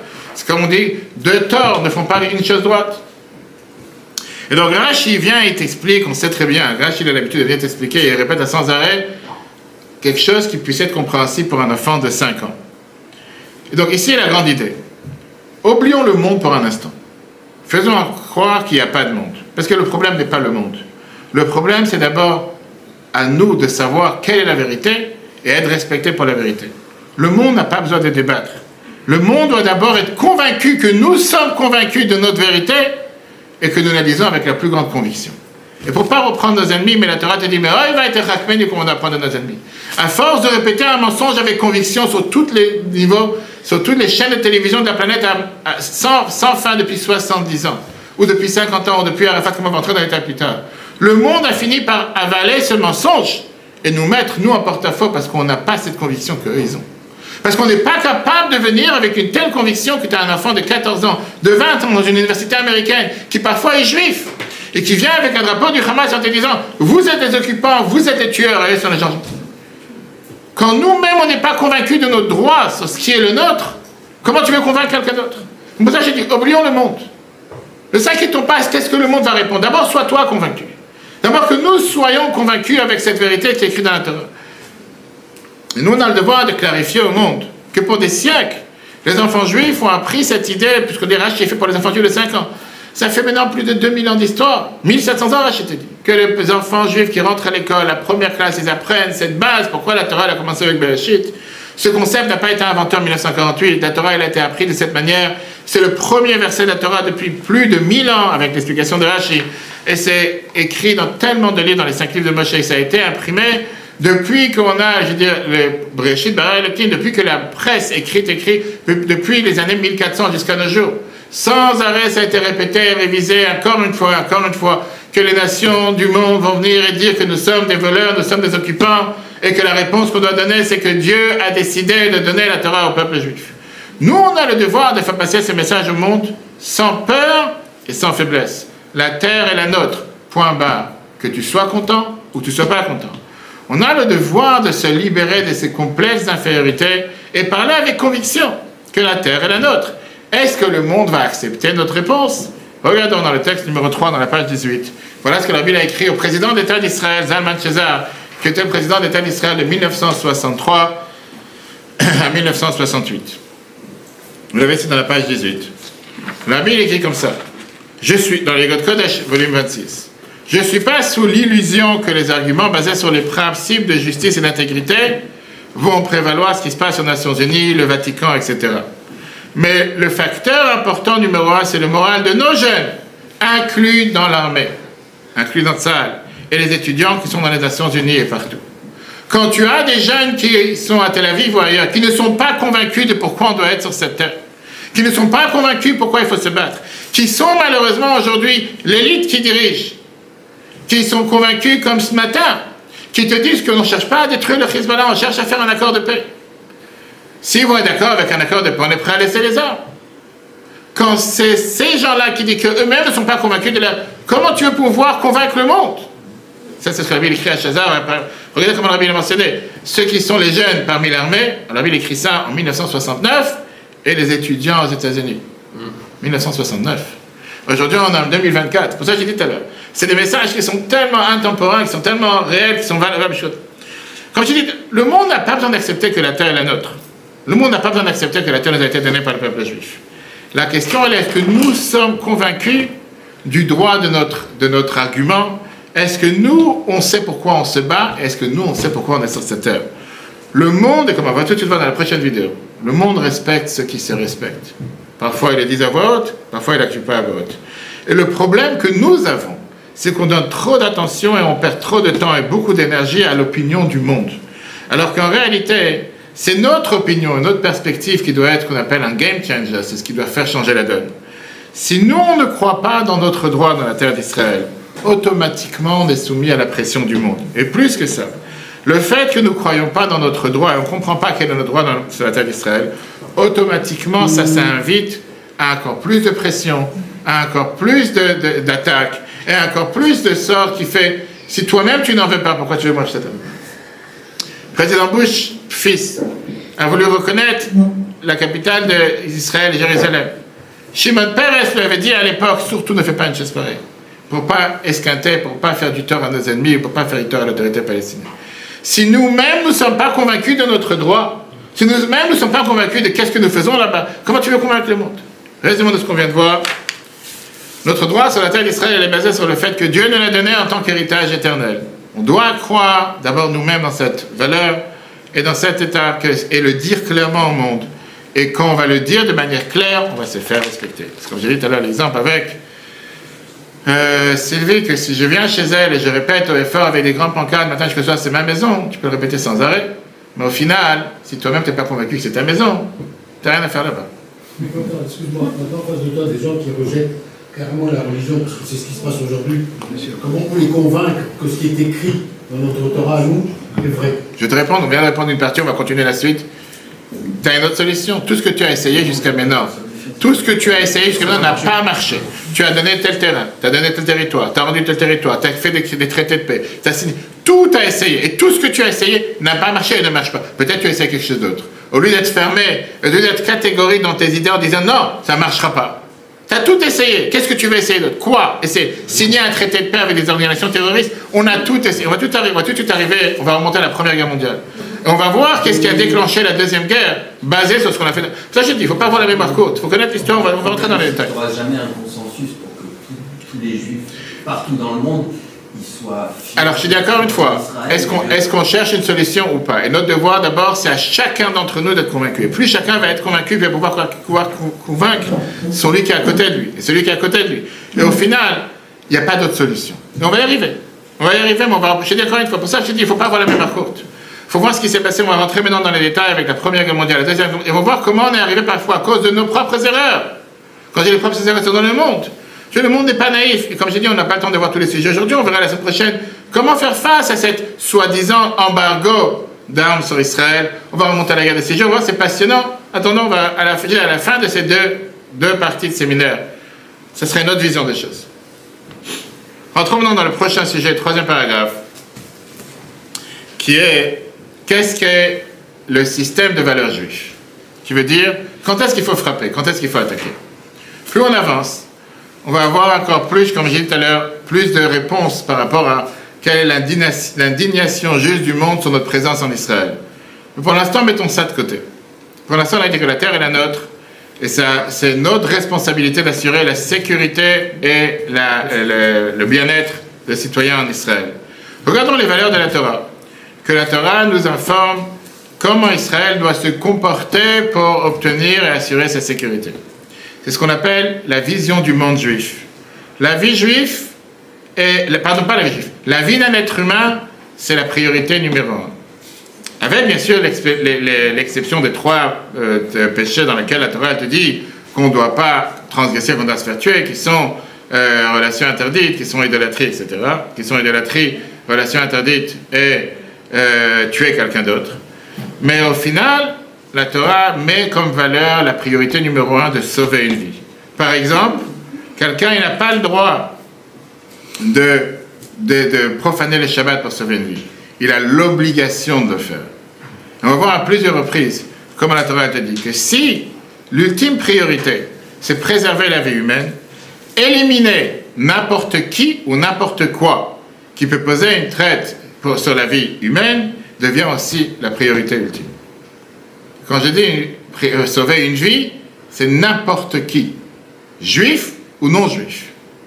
La Torah te met ça comme fondement fondamental. On voit ici d'abord dans la Gemara, page 19, Talmud de Sanhedrin, 72a, la Gemara, elle te dit la phrase suivante. La Torah, elle te dit, Abba le'orgecha ashkem le'orgo. Celui qui vient te tuer, lève-toi pour le tuer. On va rentrer dans les détails, les mots précis. On n'a pas dit tue-le. Lève-toi pour le tuer. On va voir les détails. Si quelqu'un vient et met en danger la vie de quelqu'un d'autre, d'après la halakha, il a la définition d'un rodef. Rodef, quelqu'un qui poursuit, qui veut tuer quelqu'un d'autre. On a l'obligation de chacun et chaque personne, préemptivement, d'arrêter ce rodef à n'importe quel coup, même si ça veut dire tuer cette personne. Et si c'est la seule manière de pouvoir l'arrêter, de perpétuer son crime. Ça, c'est que la personne qui veut commettre ce crime soit un juif, soit un non-juif, soit un adulte, soit un enfant, sans distinction. C'est la personne qui veut commettre ce crime. Et j'ai la possibilité de l'arrêter. Et le moyen de l'arrêter, c'est en le tuant d'abord, je vais d'abord le tuer. Alors oui, tout le monde va commencer à rentrer. Le droit international, et qui t'a permis de prendre le droit dans tes mains? On va y arriver, doucement. D'accord? Le problème qu'on reproche à Israël, c'est de tuer beaucoup plus de monde qu'au final. On va y arriver, on va y arriver, on va y arriver. Ce qui est bizarre, je vais te dire, une parenthèse qu'on va ouvrir.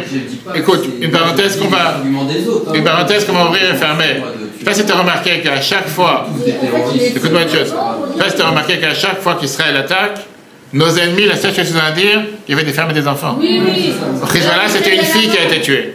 Au Gaza, c'était 40 000 enfants à Gaza ont été tués. C'est énorme.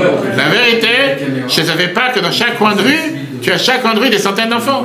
La vérité, je ne savais pas. Alors, on va y arriver. C'est une parenthèse, d'accord? On va y arriver. Maintenant, cette valeur suprême, c'est de comprendre comment la Torah donne les règles de guerre. Qui veut dire, d'abord la question elle est, dans l'histoire moderne de la terre d'Israël, écoutez bien ça, dans l'histoire moderne de la terre d'Israël, quelle guerre Israël a commencé de manière préventive? Préventivement. Préventivement, qu'elle a commencé. Sans attendre d'être attaquée, qu'elle a attaqué d'abord. Quelle guerre? On a dit qu'elle en 9 guerres.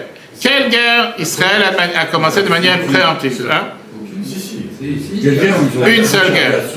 Une guerre qu'Israël a commencé. Ils ont détruit tous les avions. Une guerre qu'Israël a commencé de manière préventive depuis le début de la création de l'État d'Israël. La réponse, la seule guerre, c'était la guerre des 6 jours. La seule guerre. La guerre, écoutez bien, chers amis, la guerre des 6 jours, c'était la seule guerre qu'Israël a commencé de manière préemptive. Vous entendez en français? Préventive. Non, pas préventive. Non, préemptive, c'est la même chose aussi. Préventive. Préemptive, ça veut dire préventive. Avant même qu'on se fasse attaquer. C'est préventive. Moi j'ai dit préemptive, ok, d'accord. Préventive, hein, c'est la même chose? Préventivement? On a dit préemptive, c'est pas un peu anglais parce que... Ok. C'est un peu anglais. Préventive, si tu veux d'accord. Hein? Par anticipation. Par anticipation, c'est sans attendre de vouloir. C'est préventive. Mais non, c'est la guerre des 6 jours. Cette guerre a duré moins d'une semaine et le résultat c'était bien sûr une victoire faramineuse et une victoire accablante pour Israël. C'était. C'est pas accablant pour Israël. Accablante par rapport à nos ennemis, bien sûr, c'était sans De Gaulle a condamné Israël en disant que c'était un peuple dominateur. On arrive, chers amis. C'était le meilleur exemple de ce que la Torah nous dit. C'était le meilleur exemple de ce que la Torah nous dit. Que si quelqu'un vient te tuer, lève-toi pour le tuer d'abord. C'est ce qui s'est passé à l'époque. Maintenant, plus que n'importe quelle autre guerre qu'Israël a dû se battre, la victoire, elle a été reconnue comme miraculeuse.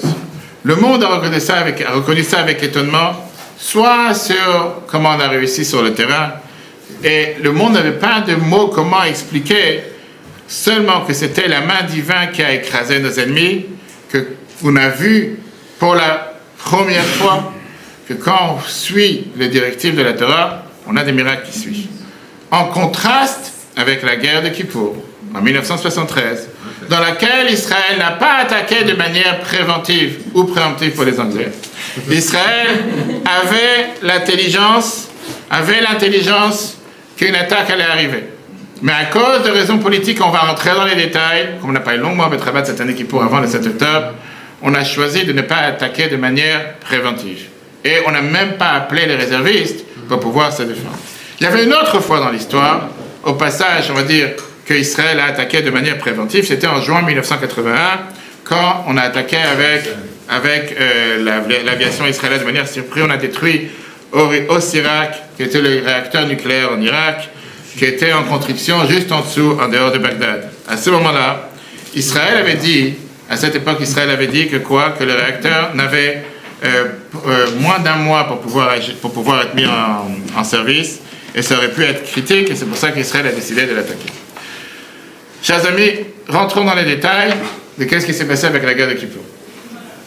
Comme on a dit tout à l'heure, la guerre de Kippour, on a parlé longuement avec Rabat cette année, on a parlé dans les cours, ça fait 50 ans. Regardez ce qu'a écrit Amnon Barzilai dans le journal Haaretz du 10 mars 2003, il écrit sur Golda Meir's Nightmare, le cauchemar de Golda Meir. Je vous dis les détails. À 4 h du matin, 1973, le jour de Kippour, le téléphone a sonné dans la maison de Golda Meir. Golda Meir, ce cauchemar est devenu une réalité. Son secrétaire militaire, le brigadier général Israël Lior, était sur la ligne. Il lui dit comme ça, on a reçu l'information qui nous dit que les Égyptiens et les Syriens vont lancer une attaque combinée contre Israël cet après-midi. Écoutez bien les détails.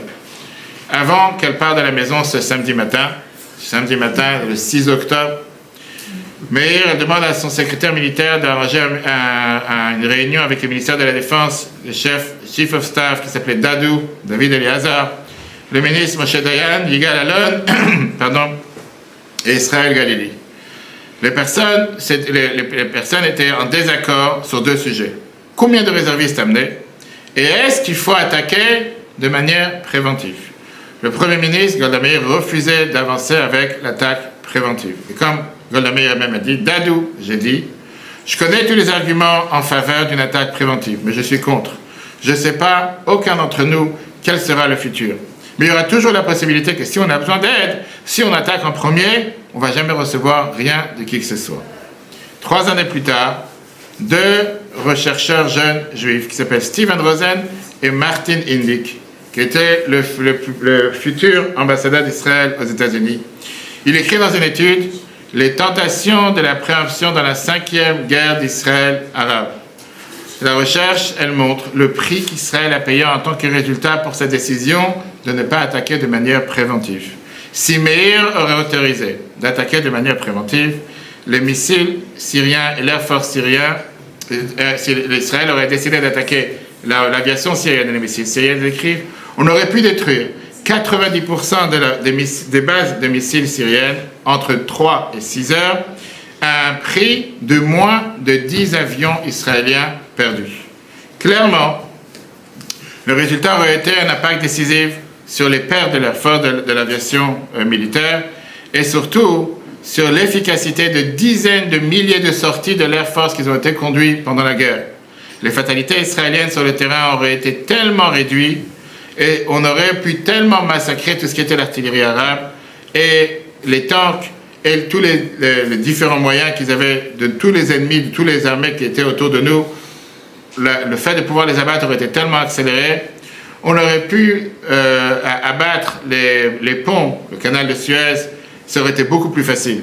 Kenneth Kedding, qui était l'ambassadeur des États-Unis en Israël, il arrive chez le bureau du Premier ministre alors qu'il était en pleine réunion, on vient de voir tout à l'heure le matin. Et Meir ajoute qu'il a fait savoir à Kedding, d'après les informations qu'ils ont reçues sur l'attaque qui se prépare égyptio-syrien, et l'ambassadeur a délivré un message de Henry Kissinger qui prévenait le gouvernement israélien contre toute attaque pour commencer une guerre. Dans son autobiographie, Golda Meir écrit qu'elle était tranquille avec sa décision, comme elle dit, qu'elle se disait que ça allait décrocher une airlift, comme on appelle ça, un pont aérien d'aide d'Amérique vers Israël. Indyk et Rosen ne sont pas d'accord avec cette interprétation. Ils disent que si jamais Israël aurait lancé une guerre préventive, leur action n'aurait pas influencé la politique de la Maison-Blanche et ils auraient reçu cette aide. Plus que ça, le matin de Kippour, l'intelligence a montré que ce n'était pas seulement la première, alerte qu'Israël avait reçue. Le 25 septembre 1973, le roi de Jourdain Hussein, secrètement, avait rencontré des dirigeants israéliens et leur a dit qu'il y avait une guerre qui arrivait, qui se préparait avec la Syrie et avec l'Égypte. La guerre de Kippour a conclu avec, à l'apparence, une victoire pour Israël. En termes de combien de ennemis ont été repoussés et leur but de reprendre des territoires n'avait pas marché. Mais le coût, 2500 soldats israéliens qui ont été tués, comparé à moins de 800 qui ont été tués pendant la guerre des 6 jours. Israël était dans une situation précaire, et particulièrement pendant les premiers jours de la guerre. L'Arbitre a parlé de tout ce qui s'est passé avec la guerre de Kippour de nombreuses fois, on en a parlé longuement ici avec travail Kippour cette année.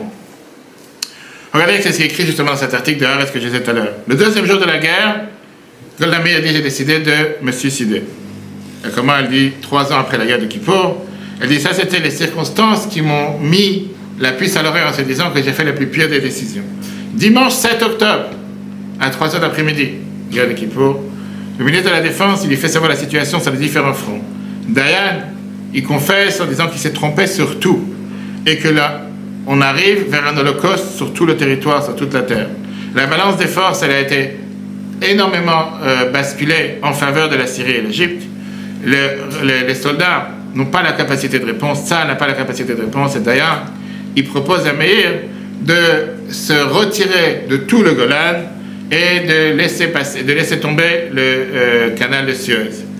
Pendant les prochaines 3 heures, le leadership israélien était face à la plus grande crise qui était de prendre des décisions critiques pour sa survie, d'essayer de rassembler toutes les forces qui seraient là sur tout le territoire pour une contre-attaque, et finalement de mettre en route avec son arsenal nucléaire dans une situation dans laquelle tout va tomber, pouvoir attaquer de manière nucléaire.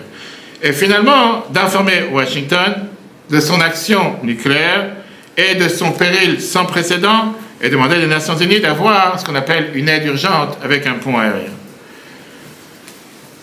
Quand la guerre s'est terminée, la guerre de Kippour s'est terminée sans aucun rapport, sans commune mesure, le rapport qu'on a eu pendant la guerre de 6 jours. Parmi les résultats, qu'est-ce qui s'est passé après la guerre de Kippour, depuis 50 ans? L'expérience et le traumatisme de longue durée qu'Israël a pris, et le fait d'avoir eu ce qu'on appelle de nier cette confiance nationale qu'on avait gagnée avec la guerre de 6 jours, ça a été totalement presque éradiqué. La perte du respect international et la perte de la perception de la supériorité militaire israélienne sur tout le terrain. Troisièmement, ça a apporté justement, ça a sous-estimé la capacité de dissuasion d'Israël. Aujourd'hui, dans un musée au Caire, il y a un musée qui s'appelle le Panorama du 6 octobre, où là-bas ils mettent en exposition des tanks israéliens qui étaient bombardés, et les enfants d'Égyptiens qui sont à l'école passent visiter dans le cursus scolaire toutes les années ce musée du 6 octobre, et c'est raconter l'histoire du peuple égyptien, la victoire du peuple égyptien dans la guerre de Kippour. Et c'est comme ça que les enfants sont éduqués. D'accord? Maintenant, il y en a qui vont débattre en disant que Israël n'a fait que respecter les ordres des États-Unis et n'a pas agi de manière préventive en attaquant nos ennemis en 1973. Et les Israéliens, grâce à ça, ils ont agi pardon, les Israéliens, les Américains, ils ont aidé avec un pont aérien qui a aidé à gagner Israël avec la victoire. Ça, c'est de la spéculation. Et comme on va voir plus tard, c'est loin d'être la vérité. Et regardons comment cet argument que l'on a bien mentionné, regardez ici, en novembre 1977, c'était 3 ans après, 4 ans après. Il faut juste rappeler un point. Le Rabbi venait d'avoir 2 attaques, crise cardiaque. Il ne sortait pas parler au public. Et presque rarement, il parlait, parce que les docteurs l'avaient interdit de prendre les choses à cœur, etc. Vous allez voir, on entend dans la voix du Rabbi. Le Rabbi, comment il parlait? À l'époque, il parlait de son bureau, et tout le monde entendait en bas, et c'était broadcasté dans le monde. La seule chose à laquelle le Rabbi trouve le moyen de parler et de s'énerver presque, en répondant justement dans cette vidéo, que le pont aérien s'est passé seulement le 9e jour de la guerre. Le pont aérien des États-Unis pour amener les armes en Israël n'est pas passé au départ. Qui veut dire que si Israël aurait attaqué d'abord, ils n'auraient même pas eu besoin d'avoir un pont aérien.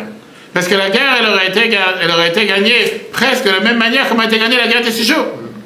Il a fallu attendre 9 jours dans lesquels on était presque à bout de souffle pour pouvoir recevoir ce pont aérien. Écoutons cette vidéo. Comment ça se fait qu'on n'a pas suivi les avis des experts militaires? On a trouvé une justification que le 9e jour, le 8e jour, les armes ont commencé à arriver des États-Unis. On a célébré. Si jamais on n'aurait pas eu affaire avec ce qu'on a fait avec les États-Unis, si Israël aurait commencé une guerre préventive, alors on n'aurait jamais reçu les armements. Les armements sont arrivés le 9e jour. On avait dit, mon père ici, le point principal. Si jamais Israël aurait lancé une attaque préventive, on n'aurait pas eu besoin d'être en guerre le 9e jour. Comme c'était dans ce qu'on appelle la guerre de 6 jours. La victoire complète aurait été beaucoup plus tôt, pour laquelle on avait assez d'armes qui étaient emmagasinées dans des dépôts et partout sur la terre d'Israël. Particulièrement si la guerre préventive aurait commencé des heures avant, quelques heures avant que la guerre ait commencé. Pas seulement que c'était connu en général, qu'on savait qu'une attaque était imminente, mais on avait des informations claires de plusieurs sources. Quand est-ce que ça va commencer?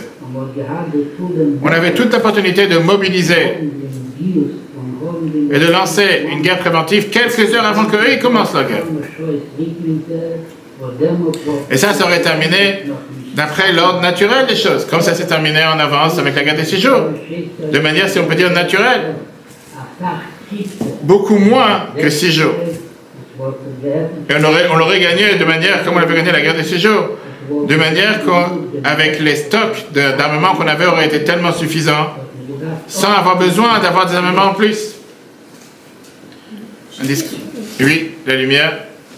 S'ils étaient informés en avance, je reviens à l'action du 7 octobre, ils n'auraient pas été aussi informés en avance? Ils étaient, on va y arriver dans la deuxième partie du cours, ils étaient, pas seulement qu'ils étaient, on avait toutes les infos nécessaires. Et la seule info qu'on a dit 3 jours avant, dans la réunion de tous les dirigeants militaires, c'était que la Hamas mourta, que le Hamas c'est juste des jeux qu'ils font sur la frontière, ils vont jamais oser. On va y arriver, cette conception, comme le Rabbi vient de dire, a commencé à la guerre de Kippour, contrairement à ce qui était pendant la guerre des 6 jours. Comme il était au courant pour l'annonciation. On va y arriver. Doucement, chers amis, sors son passage. Tu racontes ce qui s'est passé à part les dates qui sont identiques. 100%. On a l'impression que tu racontes ce qui s'est passé là, il y a un mois, il y a un an. Oui, mais le fait que ça, en fait, ça a dévoilé beaucoup de choses. Une seconde, comme j'ai dit tout à l'heure, on a parlé au départ que c'est pas la première fois qu'Israël est attaqué. Ça fait 80 ans. Et comme j'ai dit, mais on répète à chaque fois les mêmes arguments. On va y arriver. Maintenant, tout le monde te dit, écoutez, chers amis, écoutez, parce qu'elle montre à l'avance.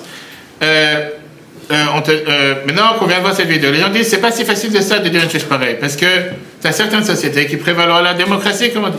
Certains vont prévaloir ce qu'on appelle les droits humains. Mais on a dit tout à l'heure que la Torah te met la vie humaine au-dessus de l'échelle, avant tout. Le fait que le monde va être énervé contre nous, ça ne peut pas être un facteur décisif pour savoir quelle décision prendre. On a besoin de faire les décisions basées sur ce qui va sauver des vies. Et comme on dit, les chips, qui veut dire les éclats vont tomber où ils doivent tomber. La valeur juive numéro 1, c'est de protéger la vie humaine à n'importe quel coup. Peu importe qu'est-ce qui se passe, qu'est-ce que le monde dit ou dit pas. Et donc, ce qu'on doit se rappeler, les notes importantes qu'on doit se rappeler pour ajouter à cette discussion de ce qu'on a dit tout à l'heure, des attaques préventives, la valeur de préserver la vie. Et comment c'est impératif d'avoir des attaques préventives par rapport à ceux qui veulent nous tuer, c'est valable dans tous les lieux et à n'importe quel moment. C'est pas seulement par rapport à la terre d'Israël, et c'est pas seulement par rapport à la sainteté de la terre d'Israël. Et en fait, c'est même pas en rapport avec notre éternel héritage. Comme on va tout de suite voir dans cette vidéo que la Bible te dit clairement que si je dois me séparer du Kotel, et si je dois me séparer de la vieille ville pour sauver des vies, alors je me sépare de ces endroits-là pour sauver des vies, parce que ce qui prévaut avant tout, c'est sauver des vies. Ça, c'est la base numéro 1. Et deuxièmement, l'approche de la Torah, elle est compassionnante, comme j'ai dit, elle n'est pas seulement compassionnante face aux Juifs, elle est compassionnante face à nos ennemis aussi. Pourquoi? Parce que cette valeur de pouvoir sauver des vies est valable pour tous, sans distinction. On essaye d'être préventif aux hostilités en premier abord. Tu veux dire, la première des choses, je cherche qu'est-ce que je peux faire pour éviter que des vies soient perdues. Mais si le seul moyen d'éviter que des vies soient perdues, c'est de tuer nos ennemis avant qu'ils arrivent nous tuer, comme on dit tout à l'heure, alors je dois le faire.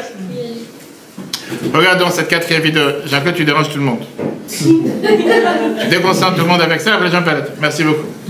Regardez cette magnifique vidéo. On doit d'abord savoir que si quelqu'un il sort pour venir te tuer, la solution n'est pas de s'asseoir et d'attendre que les autres nations vont être d'accord de te donner la permission de te défendre. Et d'attendre que 119 représentants des Nations Unies vont faire leur vote. Et décider est-ce que tu as le droit de rétalier contre les attaqueurs ou pas. Et à ce moment-là, faire une réunion du cabinet.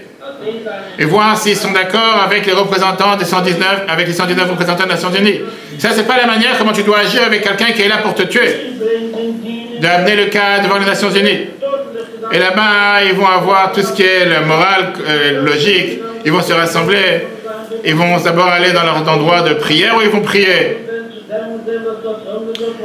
Et ils vont te dire, c'est écrit qu'il faut aimer son prochain comme soi-même. Et après te tourner encore une fois ce qu'on appelle la deuxième joue.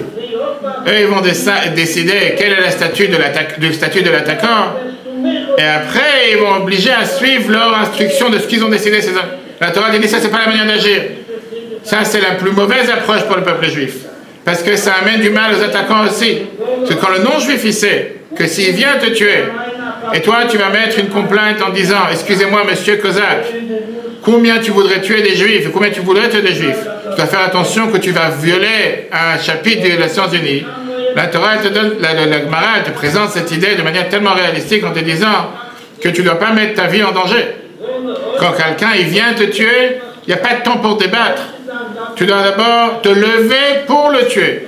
La Gemara ne dit pas que tu dois le tuer, concrètement. Parce que tu ne dois pas arriver à le tuer. Quand quelqu'un, il se lève pour te tuer, avec une arme ou avec une épée, tu n'as pas besoin de commencer à tu dois savoir que tu es prêt. Et c'est pas que tu vas l'attaquer. C'est pas si tu attends qu'il t'attaque. Tu dois d'abord l'attaquer d'abord. Et qu'il ne doit pas vouloir arriver à t'attaquer. Alors, il t'explique en disant, le fait que ton ennemi sait que tu es prêt à le tuer, il ne va pas vouloir venir t'attaquer. Si jamais, la lumière, merci. Si jamais il voit que tu n'es pas prêt à le tuer, à ce moment-là, tu commences à entrer dans les débats. Il dit, mais le fait, pour ça que Marie te dit, qu'est-ce que ça veut dire le orgo? Elle n'a pas dit qu'il faut tuer, commencer à tuer chaque personne. Mais le fait que ton ennemi il sait que tu ne vas pas hésiter, que tu ne vas pas demander ce que la communauté internationale a à dire, mais que déjà tu te lèves pour le tuer, il sait qu'il va commencer à faire attention avec toi. Comment rentrer dans les détails? Dépendant de la nature, je veux dire, quand on rentre dans les détails, comme j'ai dit tout à l'heure, ce discours a été dit pendant que Rabbi venait d'avoir 2 crises cardiaques. Et qu'il ne parlait presque pas à tout ce qui était les chassidim. Bien sûr, c'était par écriture. Là, on voit qu'on Rabbi parle à cœur. Le Rabbi te dit encore une fois que l'idée que la Torah, elle te dit, comment on cherche à sauver les vies, c'est que personne n'osera commencer avec le peuple juif. Parce qu'ils savent que chez toi, c'est une valeur intransigeable. Et le Rabbi t'explique que justement pour ça que la Torah te dit Maintenant, regardons qu'est-ce qui s'est passé dans la Première Guerre mondiale pour tous ceux qui étaient présents, parmi tous les anciens qui sont ici. Il y avait environ 80 millions de personnes qui sont mortes pendant la Deuxième Guerre mondiale. C'est vrai que nous, le peuple juif, on a tendance à s'arrêter sur ce qui est les 6 millions, 80 millions. Tout ça, ça aurait pu être évité si le monde civilisé serait basé, serait comporté d'après les principes de la Torah qu'on vient de parler, et aurait déclaré la guerre de manière préventive sur l'Allemagne et les Allemands et attaquer les Allemands avant même de commencer à attendre, de commencer à préagir. Comme on revient à l'histoire, tout le monde avait les plans des camps, tout le monde savait ce qui se passait. On va rentrer dans les détails. Henry Kissinger, il rappelle ce que Joseph Goebbels, il marche sur mon côté face à son nom, qui était le chef de propagande d'Hitler. Il raconte dans un débrief, dans un discours qui était secret en avril 1940, la veille de l'invasion de la Norvège par les nazis. Écoutez ce qu'il dit. Jusqu'à maintenant, on a réussi, ça c'est le chef de propagande d'Hitler qui raconte ça en secret. Jusqu'à maintenant, on a réussi à laisser notre ennemi dans tout ce qui est le flou concernant quel est le but réel de l'Allemagne. En 1933, le premier ministre français, le roi français qui était à l'époque, il avait dit justement, et il a dit que si moi j'aurais été le premier de France, j'aurais dit la même chose, que le nouveau chancelier, le nouveau Reich, c'est celui qui a écrit Mein Kampf. Il a dit que cette personne ne peut pas être dans notre vicinité, dans notre entourage. Ou il disparaît, ou c'est nous qu'on avance. Mais ils n'ont pas fait une chose pareille. Ils nous ont laissé avancer. Ils nous ont laissé prendre des zones risques. Et on était capable d'avancer, on était capable de mettre l'ennemi en danger. Et quand on va finir bien armé, beaucoup plus qu'eux, à ce moment-là, c'est là qu'ils ont commencé la guerre. Mais tu es en train de te dire que dans leur pensée, ils ont réussi à troubler l'ennemi, qu'ils n'ont pas pensé qu'ils allaient arriver aussi loin qu'ils allaient arriver. Et grâce à ça, qu'on les a réussi à les tromper dans leur manière, dans leur calcul. C'est comme ça qu'on a gagné. Et comme il s'est avéré, si jamais les Alliés auraient préventivement attaqué et soumis tout ce qui était l'Allemagne sous le régime nazi, ça aurait été un des meilleurs et plus humains résultats pour les Allemands. Parce que parmi les Allemands, plus de 7 millions sont morts dans la guerre. Ça aurait sauvé aussi les Allemands eux-mêmes. Maintenant, comme on avance dans ce séminaire, comme j'ai dit, pour pouvoir continuer l'approche de la Torah, comme on l'a dit tout à l'heure, l'approche de la Torah, c'est une approche qui est pleine de compassion. Ça prend en compte justement le fait de prendre en considération la vie humaine. Donc si on résume, le premier point c'est quand est-ce qu'il faut commencer les hostilités. La valeur de la Torah de préserver la vie, parmi tous les autres demandes, c'est qu'on doit attaquer dès qu'on ressent une menace. Le moment qu'on voit que nos ennemis s'arment pour pouvoir nous attaquer, on doit attaquer d'abord, comme tu vois, c'est écrit dans Shulchan Aruch. Bien sûr qu'on attaque parce qu'on veut s'assurer que nos ennemis, qu'ils ont dit leur intention de nous détruire, que Dieu nous en préserve, ne peuvent pas produire et importer des armes ou des capacités militaires pour pouvoir nous attaquer. Quand on dit attaquer, c'est pas seulement attaquer nos ennemis, c'est attaquer les dépôts d'armes, que ce soit à distance, on ne doit pas attendre jusqu'à ce que ce soit à notre frontière à quelques centaines de mètres. Pour résumer, la vision du monde juif, c'est que la vie humaine, c'est la priorité numéro 1. Quand quelqu'un cherche à nous faire du mal, on doit attaquer de manière préventive pour peu importe ce que le monde a à dire. L'histoire a montré que quand Israël attaque de manière préventive, on reçoit et on obtient des victoires sans précédent. Et ça ressemble à ce qui est connu la doctrine de Begin, articulée par le Premier ministre Menachem Begin, dans une conférence de presse après l'attaque de Osirak en Irak. Voilà ce que Begin a dit à l'époque, en 81. Écoutez bien. On a choisi le moment d'attaquer le réacteur, ce moment maintenant. Maintenant et pas plus tard, parce que plus tard ça aurait été trop tard, presque jamais. Si on aurait été présent, si on aurait attendu 2 ou 3 ans, maximum 4 ans, Saddam Hussein aurait déjà produit ces 3, 4 ou 5 bombes. Et ça, ce pays et ce peuple auraient été perdus après l'Holocauste. Notre Holocauste serait passé dans l'histoire de notre peuple. Never again, plus jamais une chose pareille. Disez ça à vos amis. Disez ça à qui vous voulez rencontrer, que nous, on doit défendre notre peuple avec tous les moyens que nous avons. On ne doit pas permettre à nos ennemis de développer des armes de destruction massive se tourner contre vous. D'après la valeur de la Torah, comme les 7 doctrines, ne doit pas être limité à ce qui est connu comme des armes de grande destruction. N'importe quelle vie juive, c'est une grande destruction. Une seule vie juive. Pas seulement s'il y a un missile qui tombe et il y a 1000 morts. On va terminer cette première partie, qui est le point B. Une fois qu'on a la valeur de qu'est-ce que la Torah elle attend, quand est-ce qu'il faut attaquer, et là on arrive au problème, j'ai dit, moi je crois qu'on va s'arrêter au milieu aujourd'hui, on va continuer la semaine prochaine, il faut finir le travail. Et ça c'est le point noir. Le point noir dans lequel, depuis 50 ans, on ne finit pas le travail. Parce qu'on a appris quand est-ce qu'il faut commencer les hostilités, mais quand est-ce qu'il faut les terminer. La Torah, elle te donne les vraies valeurs pour répondre aussi à cette question. Tu n'as pas le droit de terminer le travail tout le temps que tu n'as pas complètement éradiqué les objectifs militaires et éradiqué les menaces qui se montrent vers toi de n'importe quel endroit, de n'importe quelle façon. On doit finir le travail, peu importe à ce qui sont les sensibilités politiques. On n'a pas le droit de donner et de mettre notre sécurité dans les mains de qui que ce soit. On n'a pas le droit de s'appuyer sur qui que ce soit pour garantir notre sécurité, que ce soit un ami ou que ce soit un ennemi.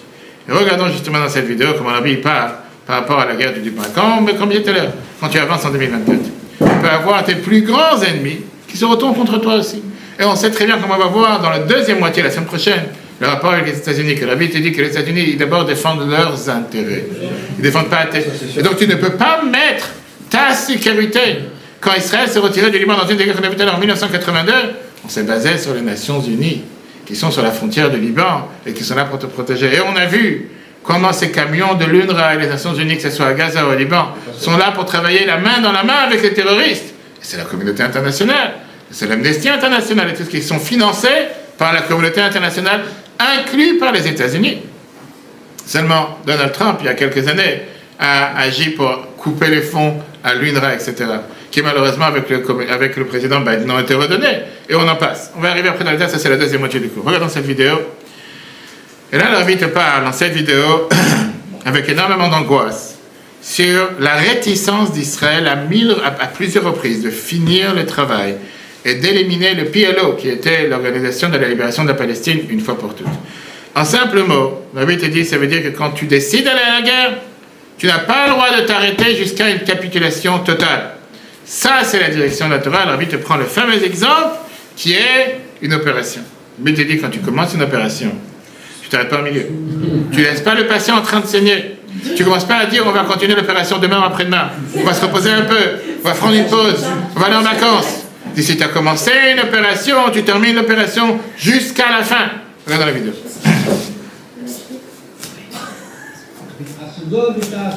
Quand une personne a besoin de faire une opération chirurgicale, et tu as quelqu'un qui a peur et qui est faible, qui dès qu'il voit première goutte de sang dans le bloc opératoire, il te dit s'il vous plaît arrêtez. Et tu as commencé à couper, l'opération elle a commencé. Non, maintenant arrête-toi, laisse le patient reprendre conscience, reprendre ses forces. Rabbi dit, et plus tard tu peux faire une deuxième opération. Rabbi dit bien sûr que cette opération ne pourra jamais être complétée parce que le patient il perd encore du sang. C'est mauvais pour lui, le pauvre. Et donc l'opération doit être arrêtée, elle doit être faite en plusieurs parties, en plusieurs étapes. Quand quelqu'un te suggère cette méthode pour sauver la vie humaine à des docteurs, tout le monde comprend quelle réponse il doit recevoir. Et comment on va l'écouter.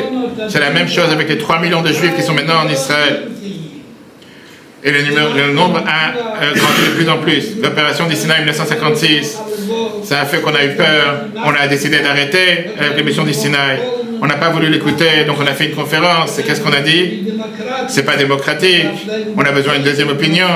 On a besoin d'une deuxième opinion du monde. Et le même scénario se répète encore une fois et encore une fois. Une deuxième opération a été faite en 1967. Et la même chose, encore une fois, on s'est arrêté. Une troisième opération a été faite en 1973. Et encore une fois, la même chose. Et maintenant, on est au milieu de la quatrième opération. C'était en 82 avec le Liban. Et on a déjà sacrifié des centaines et des centaines de nos soldats, que Dieu venge leur sang. Et des centaines de blessés. Et maintenant, tu as encore quelques personnes qui viennent avec une solution.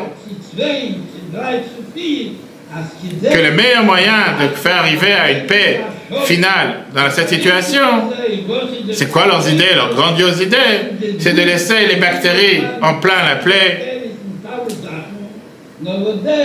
et juste tourner autour de la bactérie ou du microbe d'un endroit à un autre endroit. Mais si tu commences une opération, termine. Et à chaque fois qu'on commence et qu'on s'arrête au milieu, au final, qu'est-ce qui s'est passé à l'époque avec on a fini dans 5 minutes pour ceux qui s'inquiètent. Qu'est-ce qui s'est passé à l'époque avec le PLO, l'Organisation de Libération de la Palestine, qui était basée dans le sud Liban, entre juillet 1981 et juin 1982. Le gouvernement israélien a agi avec 270 attaques militaires, a repoussé 270 attaques militaires du PLO, de l'Organisation de la Libération de la Palestine, dirigée par Arafat contre Israël, avec 20 attaques contre Israël, des intérêts israéliens en dehors d'Israël. En juin 1982, on a envahi le sud du Liban pour éliminer la traite qui était posée par le PLO, l'OLP. Israël a occupé le sud du Liban et au final fait en sorte d'encercler l'OLP dans tout ce qui était l'ouest de Beyrouth. Mais néanmoins, les forces de l'OLP, avec leurs alliés, ont négocié un passage du Liban avec l'aide des Nations Unies. Philippe Habib, qui était l'envoi spécial des Nations Unies, pas des Nations Unies, de l'Amérique, et la protection des gardiens de paix internationaux. Et l'OLP, sous le leadership de Yasser Arafat, a dû se relocaliser à Tripoli. Après ça, en Tunisie, et Yitzhak Rabin et Shimon Peres l'ont ramené en Israël avec des bouquets de fleurs en disant à l'époque, on ne va jamais leur donner des revolvers. On ne va jamais leur donner des revolvers. Ils sont là juste pour être à nos côtés. Et après, on va rentrer dans les détails des accords d'Oslo il y a 30 ans. Passons au texte numéro 5, page 20. Et la Torah te dit ici une phrase suivante qui est que quand tu vas assiéger une ville pour plusieurs jours pour faire la guerre contre cette ville ou pour la capturer, tu dois assiéger cette ville, tu dois faire la guerre jusqu'à la soumission de cette ville, jusqu'à ce qu'ils se rendent totalement.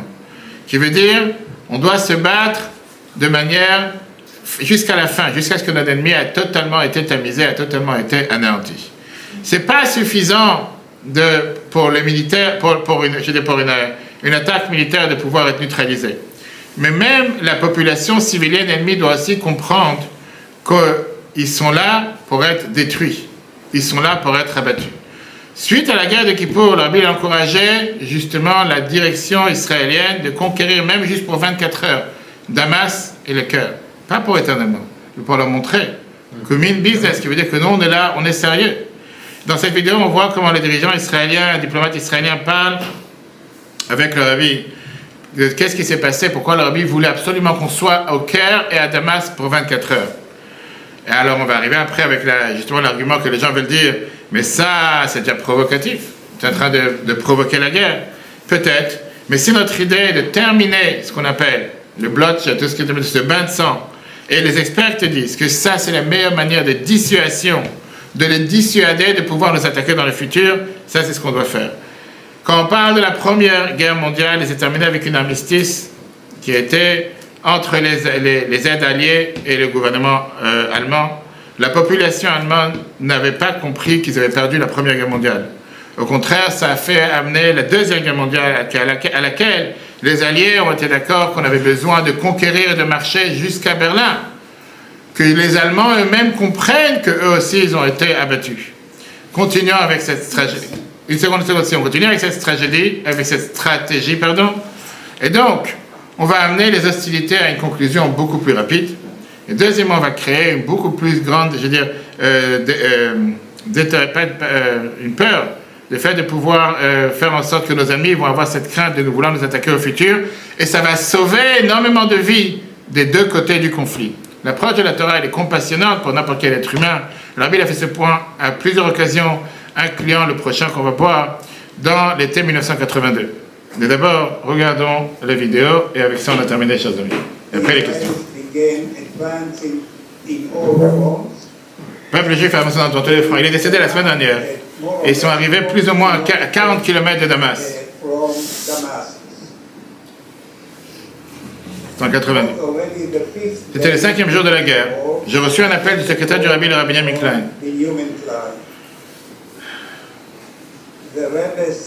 Le Rabbi il a dit d'avancer, de demander à Dayan, le ministère de la Défense, de rentrer à Damas pendant la guerre. Simchat Torah, moi et le conseil israélien, Shlomo Levin, on a essayé d'expliquer au Rabbi que Moshe Dayan il avait peur de la Russie, que la Russie allait se mélanger, qui était du côté des Arabes, et faire des choses beaucoup plus graves. Et on ne savait pas comment les Américains allaient réagir. Le Rabbi a dit non, il n'y a pas de logique à cette approche. Les Russes, ils essayent, envie d'essayer de faire peur. Les Américains, ils ont un intérêt dans notre victoire sur la Syrie. Ils ne disent pas ça de manière publique. Le Rabbi a demandé à nous, avec un long discours pendant Simchat Torah, qu'on retourne ce soir-là, parce qu'ils avaient le droit, c'était pas Yom Tov pour eux, et d'appeler chacun qu'on connaît, qui est à la force, Premier ministre, le ministère de la Défense, n'importe quel autre dirigeant israélien, leur dire en mon nom qu'Israël doit amener la guerre de Kippour à une fin. Par ça qu'on va faire déterrer Damas, on va leur faire peur à Damas. D'ailleurs, il a pris ça de manière très sérieuse. Dayan, il a dit, je ne peux pas le faire parce que je n'ai pas assez de force pour pouvoir le faire. Donc j'ai rappelé le secrétaire du Rabbi. Et le Rabbi il était sur le téléphone. Et le Rabbi a répondu, c'est une énorme erreur. Le Rabbi dit, c'est une énorme erreur. Le Rabbi m'a dit, écoute, c'est le commandant de l'armée de l'air. La guerre de Kippour a eu de mauvais résultats. J'ai dit, Rabbi, du point de vue, on a été à 101 km de la capitale d'Égypte. On était à 40 km de la capitale de la Syrie. Le Rabbi m'a dit, non, gagner, ça veut dire rentrer dans les capitales. J'ai dit, ok, mais les logistiques. Il m'a dit, pourquoi Sharon, il a dit qu'on n'avait pas assez d'essence? Il aurait dû utiliser l'essence et le gaz que les Égyptiens ont préparé pour eux-mêmes. Le Rabbi a dit, les Égyptiens, ils ont préparé cette guerre. Ils ont préparé assez d'essence qui va durer pour toute la guerre qu'ils ont préparée. Pourquoi on n'a pas utilisé l'essence qu'ils ont préparée pour entrer dans leur capitale? La vidéo, je termine le dernier texte, chers amis. Et avec ça, on a terminé la première partie. Jeudi, je pensais que ça allait durer 1 heure. On a dépassé beaucoup plus. Et là, c'est le texte numéro 6 que vous avez dans la page numéro 20. Dans un discours en 1982, le Rabbi dit, pour pouvoir avoir la protection divine de Dieu sur chaque personne du peuple juif, je donnais à chacun $1 qui met en tzaka, et de donner sa Zaka, ce sera pour le mérite de tout le peuple juif, particulièrement des soldats de Tzahal, de Tzava Haganah d'Israël qui peuvent réussir dans cette opération avec le moins de pertes possible ou aucune perte. Par ça qu'on termine, regardez le dernier paragraphe, à compléter rapidement l'opération, ça va faire en sorte d'être préventif pour des pertes non nécessaires même chez nos ennemis. Parce qu'eux aussi sont des êtres humains qui ont été créés à l'image de Dieu. Et c'est le devoir de chaque juif de s'inquiéter pour n'importe quelle vie, que ce soit une vie juive ou une vie non juive. Si on résume ce qu'on vient de voir, la guerre et les opérations doivent être combattues jusqu'à ce que les traites soient totalement éliminées et que la population de nos ennemis comprenne qu'on est là pour les abattre, qu'on est là pour les gagner. Cette approche va sauver des vies juives et aussi sauver des vies de nos ennemis. Le cours en replay sur Torah.fr, c'est magnifique, première partie. La semaine prochaine, on va voir quelles sont les propositions stratégiques, qu'est-ce que la Torah nous ordonne, quand est-ce qu'il faut aller dans cette attaque préventive. On verra qu'est-ce qu'il faut faire avec la pression internationale et particulièrement la pression des Nations Unies. On verra comment prendre des décisions et on verra comment agir avec la pression physique ou la pression réelle qu'il y a dans le monde. On verra à la fin justement quel est la réelle intérêt des États-Unis et avec beaucoup d'autres points et la conclusion bien sûr. Comment faire pour arriver à terminer tout ça? Que Dieu protège nos soldats. Bon, on remplace le retour pour faire choisir mon père chauffard. Puisqu'on est le mois de Elul, sur le chauffard tous les jours, comme je dis, la tzaka, celui qui ne s'est pas enregistré, qui s'enregistre. Participation, n'oubliez pas. Que Dieu fasse qu'on puisse entendre, partager que des bonnes nouvelles que nos soldats sur les 4 fronts inclus aujourd'hui qui se battent, puissent réussir à abattre l'ennemi totalement et ne pas s'arrêter jusqu'à la fin, comme on vient de voir dans la première moitié de ce cours. Que des bonnes nouvelles à tous. Shana Tova, le chauffard. Et juste après, on part pour les questions.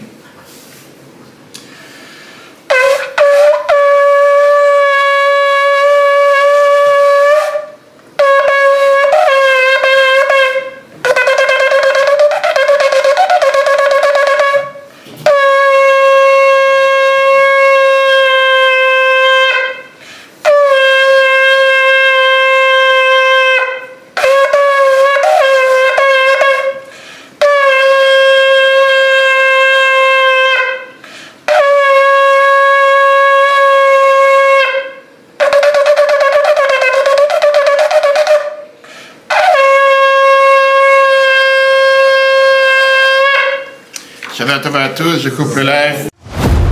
eTorah.fr, la Torah en live. Ce cours est proposé par eTorah.fr. Pour nous aider à continuer à diffuser les cours de Torah, vous pouvez faire même une petite contribution sur notre site www.etorah.fr dans l'onglet Faire un don. Retrouvez-nous aussi sur les réseaux sociaux.